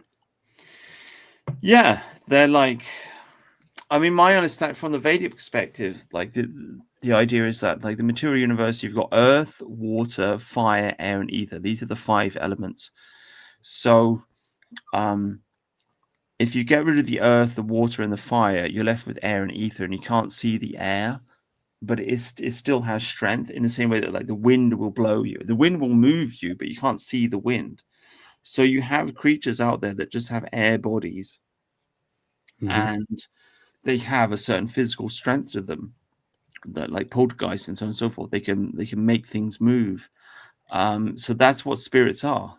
Basically, they have air bodies, but they don't have earth bodies. They don't have water bodies. They don't have fire bodies.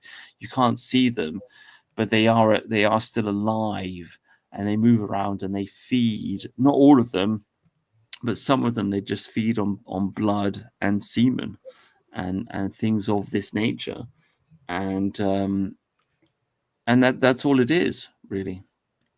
That's all that's going on. There's a lot of people there. Unfortunately, there's a lot of bullshitters, people who make up stuff and just make up stories and just lie, which makes figuring out the real stuff really hard. Yeah, which is annoying, and especially with AI video, that's going to get so bad. But there is some real stuff. Like I remember this one story of this in America.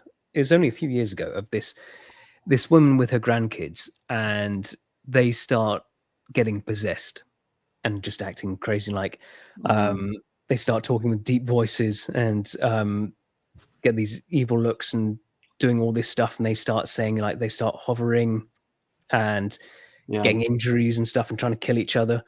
And so it gets to the point where child protective services are, call, and they come and take the kids away. And in the actual reports from these professionals, they say in one time they're talking to this child, one of the children, and he just gets up and starts walking backwards up the wall and then flips over. Jesus Christ. Yeah. And this isn't physically possible for a 7-year-old child to do. Yeah. And this is like this, because I could get, if it was just the grandmother, she's making up stories, she wants attention. That happens a lot. But when you've got actual medical professionals and stuff saying all this, and then eventually they end up getting a priest in to perform an exorcism on the house. Well, this is what I've heard. I mean, I've heard like people say, like, you have these like so-called schizophrenics and they hear voices in their head and they can't cure it. And the only thing that can cure it is a priest comes along and expels the demon that's talking to them in their head. There was a Vatican exorcist. They made a Russell Crowe film about the guy, sort of based on the guy. He wrote a few books and stuff. It was a terrible movie. Yeah, go on. Yeah, and like, but he was a real guy, and he wrote a few books, and his thing was 99% of the time is just someone who just needs some help. Yeah. But it's that 1% of the time that something different's going on there. Yeah. No, it goes on. I mean, people have written books about it. People have talked about it, but unfortunately, we live in the age of scientism. Yeah. And science can't prove it. No. And so people don't believe in it. I see. Like I've said about how the law of thermodynamics is not settled, because I've seen that say, oh well, ghosts break the second law of thermodynamics. I don't care. You just think understand all the universe. There's nothing else you don't understand now. And I think that's a very bold assumption. Well, everyone's got their ghost story. I mean, I knew a girl when I was a teenager. She lived in a house, and there was like a photograph in the house, and there was a ghost, and she was terrified. I knew another lady who was like a Catholic, and she told me about this house that burnt down, and the only thing that survived was a picture, and there was a ghost, and it was looking like people. Like, if you talk to people, they will, like, almost everyone's got a ghost story. Almost everybody has had some kind of contact with the supernatural at some point in their life. I'm fascinated by the paranormal, but I'll be honest, I've never had a paranormal experience in my life. Any story I have is something I've read or seen. I've never experienced anything personally. Yeah, I'm the same. Yeah, but I've got no idea what it is. Is it souls of the dead or something? I think there's also, like, people talk about echoes in time, sort of. There can be echoes in time. Like, there's people will still see Lancaster bombers flying over the lake where they practiced the bouncing bomb stuff. Right. There's weird stuff like this. I heard from Neil Oliver, that Scottish guy. He was once told this story about this. He was talking to this woman who, the woman was the mother of one of his producers, and she was in the she was living in this house in this village during the Second World War, and she got the wrong letters from her husband, who was off fighting, and he meant to send them to his mistress, but got sent to her. So then she's just up all night crying, bashing her head against the wall, and because my husband's cheating on me. And she stays in this village this whole time. And then she eventually, decades later, like modern day, she's talking to this guy, and at this village meetup, and they say, this house is haunted. And she goes, oh, what house is that? And it's the house she used to live in. And what they're seeing is this woman crying, bashing her head against the wall until there's blood pouring down it, just like she used to do. Right, so like an echo in time. Yeah. Just lots of weird, because like ghost stories they've existed everywhere across the world for all time. Right. Like, is it really just people being crazy? Yeah, or do you think you can like see into the past? Oh, I don't know about the past. If you like go to like the Battle of Hastings and like you meditate deeply, you can like see what happened there like 1,000 years ago or whatever. Like an astral projection type thing. I mean, yeah. Have you two ever sort of researched all the paranormal goings on in your local area? Because it surprises me how much goes. If you researched into it, ghost sightings, paranormal, cryptids, whatever, you'd be surprised at the things you'll find out. Like, I had no idea that there was. Assuming it's all true, I had no idea about how much paranormal activity happens around me. How do you like? Well, you just Google search just Google search your ghosts and then your local area, or paranormal in your local. You'll find something. I don't fuck with fairy rings. Oh really? Have you ever? Do you know any?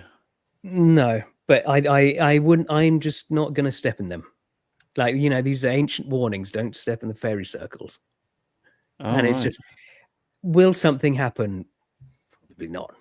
But it's just, that's just at the point I don't want to tempt it. Plus, it's like, it is a sort of connection to your ancestors. Like that sort of. Hang on, when you talk about a fairy ring, you're talking about a ring of mushrooms. Yeah. Do you see them often in the countryside? No. I've seen them in the back garden. I have. Really? I've never seen a fairy ring, but I wouldn't fuck with one. It's just I'm not stepping in that. You've seen them in the back garden, Mercian? Yeah. I've seen a ring of mushrooms in my back garden. Yeah. Okay. Maybe where I live is very paranormal. I don't know. I do have 2 books about the Black Country ghosts, written by a local psychic called Philip Solomon. Right. So maybe I live in a paranormal hotspot. I don't know. One of the things on the show. One of the Philip things. Solomon. Yeah. Sorry, go on. One of the things Britain's quite well known for is crop circles, and most of them are fake, but there are some that sort of aren't. Because like there's the 2 guys who said that they made them all. Oh, he's gone. Bye, Brutus. He'll be back. But yeah, there's these 2 guys who Solomon summoned. Yeah, you had the 2 guys who said they made them all, but with like a board and just stamping them down. And a lot are made like that, but they're messy. You see that they're all broken, all the stems and stuff. But not all of them are. Some are they can't have been made right because they're just the wheat is all just gently laid down. Sometimes it's even platted with each other, and there's increased radiation levels in these places. I saw Joe Rogan talk about this, and he was saying, some of them like really intricate and just can't be explained by someone with a board. That they were made too fast as well. Yeah, like so this is what I'm showing now. This was the this was the first one caught on video in 1996 by just this guy's out camping. There wasn't much in the way of good home video editing back then. From this height, Oliver's Castle, one of the most often debated observations was made early one morning in 1996. A young man who had spent the night here and had brought a video camera with him was woken during early dawn by a humming sound.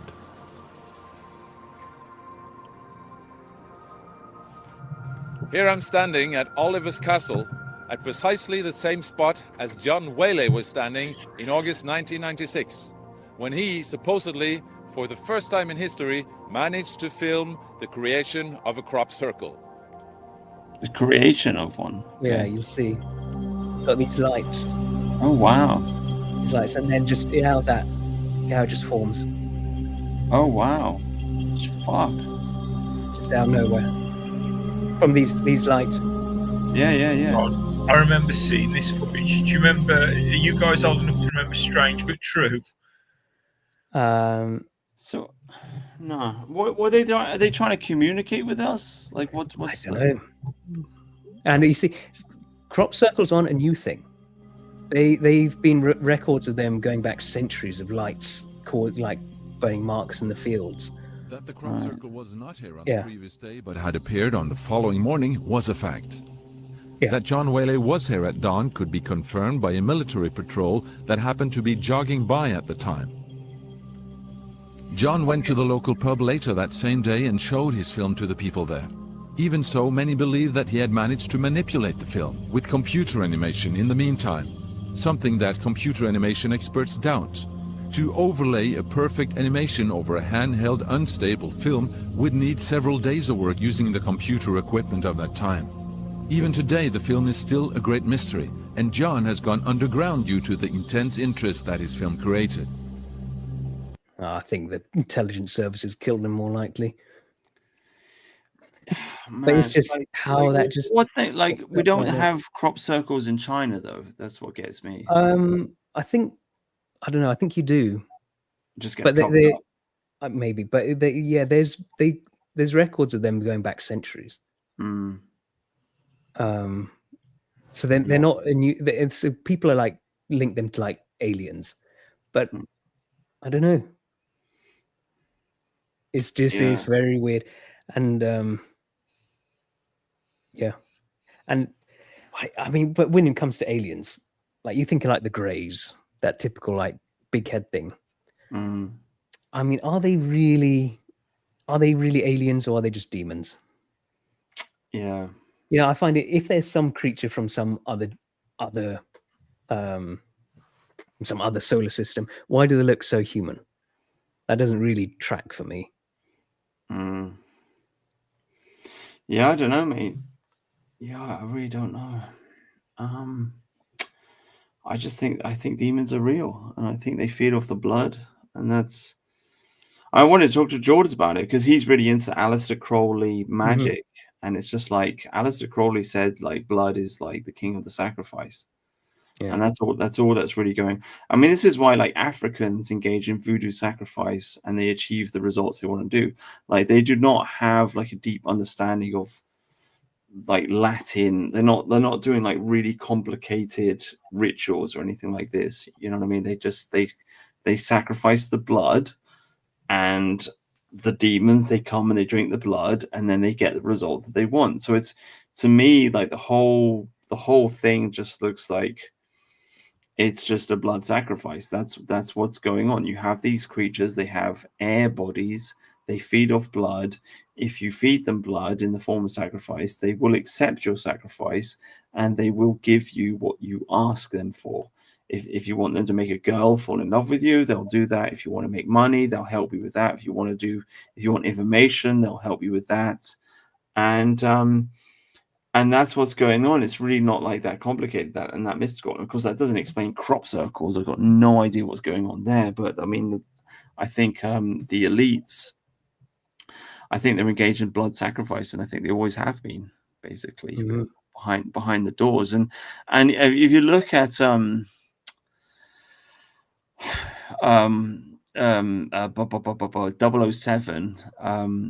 somebody in the chat remind me. I'm getting tired. It's not John Ball. It's what's his name? 007.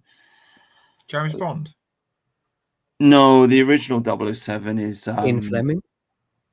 No, come on, guys. The original 007 was associated with the father. Are you going back to like Nathan Drake and all this? I'm going back to the father. Who's the father of science? Oh, I've had too much to drink. Isaac Newton? No, the father of. You're talking ancient Greek? No. Oh, Jesus. Oh, fuck me. Jesus Christ! It's not Stop Galileo. asking me to fuck you. I don't want to. It's not Galileo. It's Oh, Jesus Christ. Copernicus? John D. Thank you very much in the chat. There you go. Oh, right, yeah. Yeah. So John D. used to look into a crystal ball. Yeah. And in the Elizabethan age, and at that time, they wanted to essentially you were in the middle of the Reformation, and they wanted to use demons to create a spy network, and that's what they were doing in England 400 or 500 years ago. And so if demons are real, then yes, you can use them to get information because they can spy on people. You know, they can tell you who's doing what and what have you. There are some people who do that remote viewing stuff, and have there's one guy who was working for the CIA doing it. They brought him in, and he was right 20% of the time. They tell him what's at this location. Could be anywhere, right? And if you're right about that 20% of the time, there's something going on. Yeah.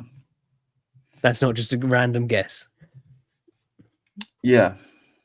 Francis Bacon. I'm sorry. I mean, I can't believe I forgot this guy's name. But this go. I'm tired. But he wrote the book New Atlantis, a utopian novel by Francis Bacon. He is the father of science. The father of science is an Englishman. His name is Francis Bacon. He used to associate with a man called John Dee, and they used to engage in occult activities. And John Dee had a crystal ball, and they had another guy that worked for them. I forget his name, but he was like a proper mystic, and he used to look into the ball for them.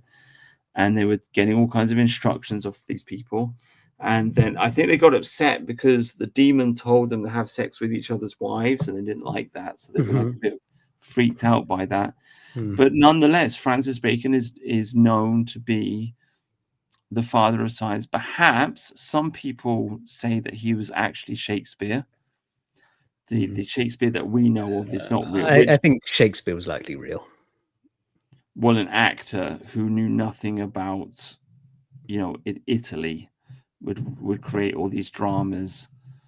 I mean, it's possible, I suppose. It seems kind of strange to me. I mean, Francis Bacon would have been more qualified to write about the kind of things that Shakespeare wrote about, but I don't know. It's not proven.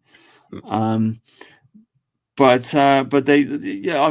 John Dee was the guy that talked about the British Empire. He came up with the idea of the British Empire. So he's kind of like the father of the modern world, completely forgotten, but a strong occultist. Nikola Tesla claimed that he was getting all his inventions and stuff. He was someone like some other sort of entities were sending them to his head. He was getting all these ideas. Someone was like some other force was communicating with him. One of the things he made was a dead phone, which apparently was like tuning into some frequency of the dead. Oh wow! And you hear it's just really weird sounds and stuff. Oh wow! Yeah. Well, you see AI doing this kind of thing. Like AI will it will do some really weird shit. Like it will talk about like dead people. It will say it will talk about like a room that's not there. It will it will do some very strange things. I mean, that people are saying that they're using AI to channel demons. I don't know if that's true or not. It's quite possible. Who knows? With the recent interview with Tucker Carlson and another occultist, they were saying that Nick Land, who is the darling of all the AI tech giants in Silicon Valley, he's basically walking around the place telling people that he's possessed by demons. He's possessed by Satan. Yeah. And it's like, okay, that's strange. Right. Intelligent people, right? You know, it's weird. Yeah, intelligent people talk about Yeah. demons, you know, all Yeah. the time. So, like I say, like the devil has convinced you that he doesn't exist. That's the scam. That's a scam. That's what's going on. So, yeah. Well, maybe if another one we could finish on is so talk about the wild hunt a bit, which is a old thing, old belief that is Odin, sometimes the king of the fairies and stuff and they would be they'd lead this hunt with on their horses and their hounds. They'd be horns going across the sky and they'd hunt down evildoers and demons and stuff. And very scary sort of thing. And apparently if you could be swept up in it and end up joining the hunt for all eternity. There's some stories of some people who they claim they were swept up in it and then they came back years later and haven't aged a day. That sounds incredible. Yeah. And apparently if you hear the horns, the hunting horns of the wild hunt, you should just throw yourself on the ground and just hope that it passes over you. Well, they did. So I'm hearing echoes. You okay? Yeah, no, I'm just hearing a massive echo. Okay, anyway. Hello? Yeah. I'm still hearing an echo. Anyway, I'm trying to continue. Are you guys not hearing an echo? No, I can hear you. I can't hear anything. It must be you. I'm not hearing. Yeah, I'm not hearing any echoes. I'm hearing a massive echo. Are you hearing a massive echo? No. I'm hearing an echo. But every time I mute myself, you got to delete something, Harry. You've got YouTube on there on your thing. Delete YouTube. Okay. Oh, it's gone now. Okay. So yeah, the wild hunt. Yeah, they do say like twilight is the time of Shiva. I think that's when the wild hunt happens. But the period between day and night, it's like there's an opening, and that's when the ghosts there's an opening between the spirit world, and that's when the ghosts are moving around the place, essentially. Yeah, I mean, okay, so we'll wrap it up. Well, now. I was going to say, yeah. I wasn't done with that. Yeah, they don't have, they say it's all nonsense because people say, people in the past, they were all just, they didn't know anything, just all crazies. Yeah. But you see, we have these, what I'm sharing now. Okay. We have these things that they call sky trumpets, which is when you hear this sound in the sky.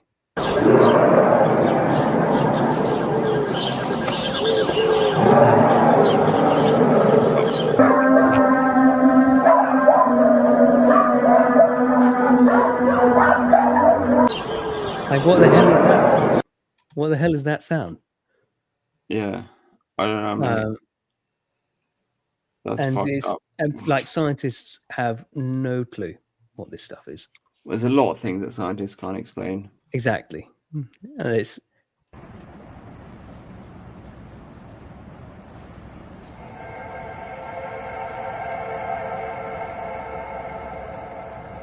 what is that? Yeah. Oh, creepy stuff. Yeah, dude. Creepy stuff. Yeah, so we'll end the stream now, like 3 hours 23 minutes. But in case people didn't know, Samhain is a Gaelic festival. Starts on 1st of November, the end of the harvest season, begins the darker half of the year. It is a Celtic festival. There are 4 Gaelic festivals, along with Imbrolic, Beltane, and Lugnasa. Beltane is the famous one.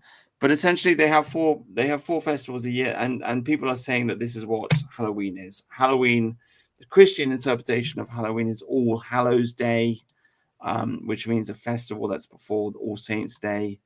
But the Gaelic one is one of the 4 Gaelic festivals of the year.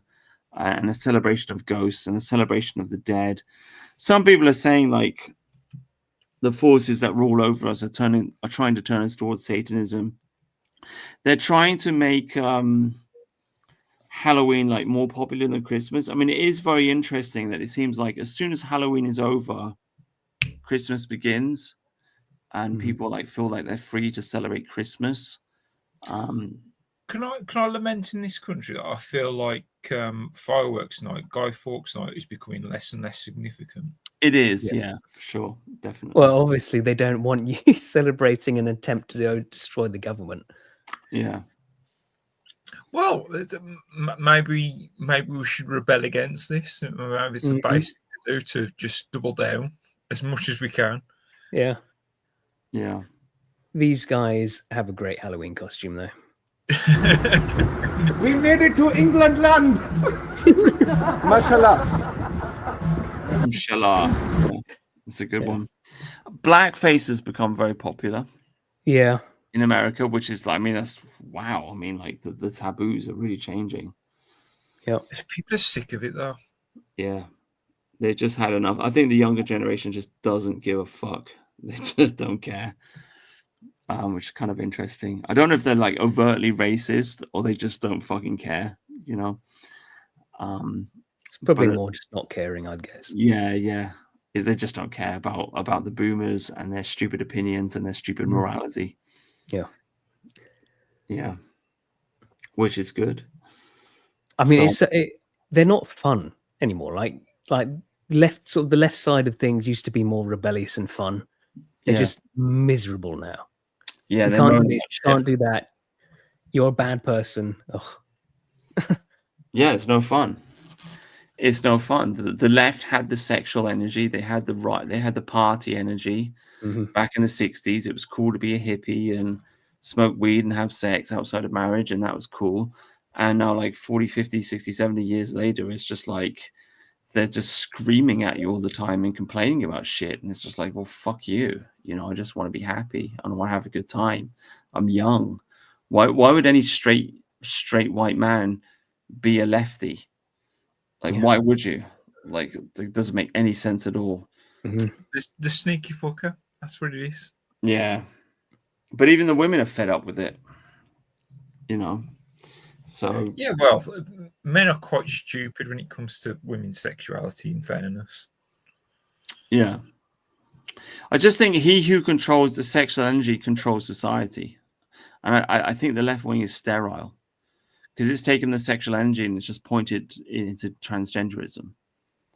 And so, like, once you do that, you lose the youth. They will no longer follow you, and they're going to reject that because that's a dead end. That's a biological dead end. And as long as you keep trying to force that on them, they'll just turn against you and they'll just move to the right. And that's what's going on. You know. So, is that why we should embrace the sexual energy? I think so. I think so. I don't think we should be too Puritan. You know, I think the right wing shoots itself in the leg by being too Puritan. You know, I think people should just like fucking have sex, you know. Be like Sydney Sweeney. She embraces it. Yeah. She's not shy. No. Yeah. Yeah, absolutely. She's not gay and she's not shy. You know, she knows what she is. She's a very beautiful woman. And she's not shy about it at all, which is what makes her so attractive. You know, she's like, yeah, look at me. Exactly. As all the fat feminists just furious with her. Yeah, they just seethe. They're like, how can this blonde girl with blue eyes and big tits just stand there, just being like, yeah, whole world's looking at me. You know. Yeah. Whole world's looking at me. What are you going to do about it? Nothing. Yeah, dude. Yeah. Not apologizing for anything. It's just very comfortable in her beauty. So it's a wonderful thing to see. I think I wanted it to. Was it the American? Was she modeling for American Apparel? Not that it matters, but something like that. American Eagle, I think. American Eagle. American yeah. Eagle, yeah, that's it. Yeah, close but no donut. Yeah, because they were fuming over that, and I was just, what are you so angry about exactly? She's not a black woman. What are you? It's because they hate women. They hate beauty. I mean, this is all that's going on. It's like ugly women tearing down the beautiful women. That's all that's going on in our society. Yeah, but women do that all the time. Yeah, they do it all the time, and usually they're told to like shut up. But for some reason, the uglies have gained power. Yeah. You know, like there's this Google advert. I haven't seen it in a while, and I tried to find it on YouTube. I couldn't find it, but there was a Google advert that kept popping up, trying to tell me to buy like a Google phone or something. And it had a young woman in it, and this young woman was genuinely deformed. Like she had like a giant head, and her fucking eye was like sinking down here, and it was like she was like genuinely like fucking disabled. Did you guys not see this advert, or maybe you didn't notice it? No. And I'm horrified. Like, why would you take a girl like this and put her in an advert? And it's because they want to celebrate ugliness. Yeah. You know, they want to celebrate it. They want to like here's the ugly girl. Put her at the front. Don't put the beautiful girl at the front. Put the ugly girl at the front.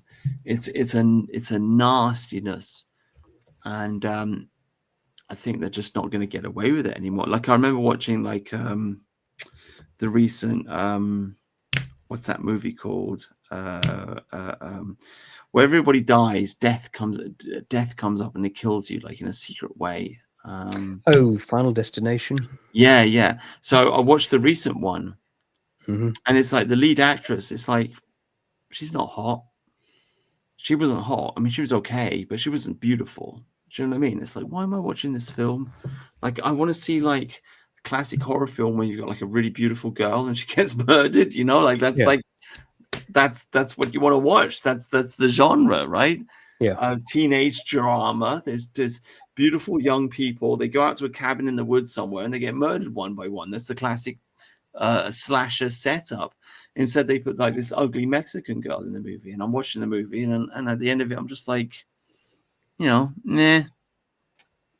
Fucking hell, who is this repeat person who keeps coming in the chat? Like no matter how many times I block them, they keep creating new accounts. Like it's amazing. Like the hate watchers.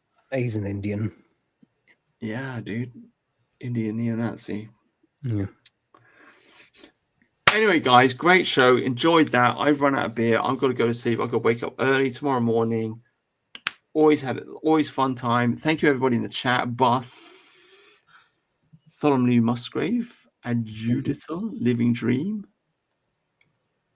Bob. Jord is gay.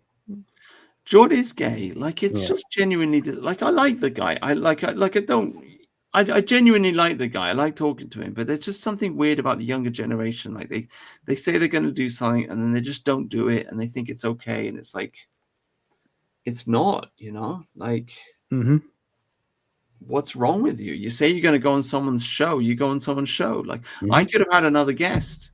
That guy that we mentioned early on in the week, he probably could have come on the show and we could have had an interesting chat. But I didn't invite him on because George gave me his word that he would come on the show. And I said, well, you're an Englishman. You said you'd come on the show. I believe you. But he didn't. And it undermines us as a nation. And it's sad to me that he doesn't understand it. George is why there are brown people everywhere. Yeah. It's legitimately true. It's like you say you're going to do something and you just don't do it. And you think like, yeah, whatever, mate. Fucking whatever. It's like you're spiritually brown. Yeah. Yeah, dude. Anyway, good night, everybody. God bless. Happy Halloween. Hopefully no more stabbings next week. And that's all I've got to say. All right. Cheers, guys. Good night. All right. Bush.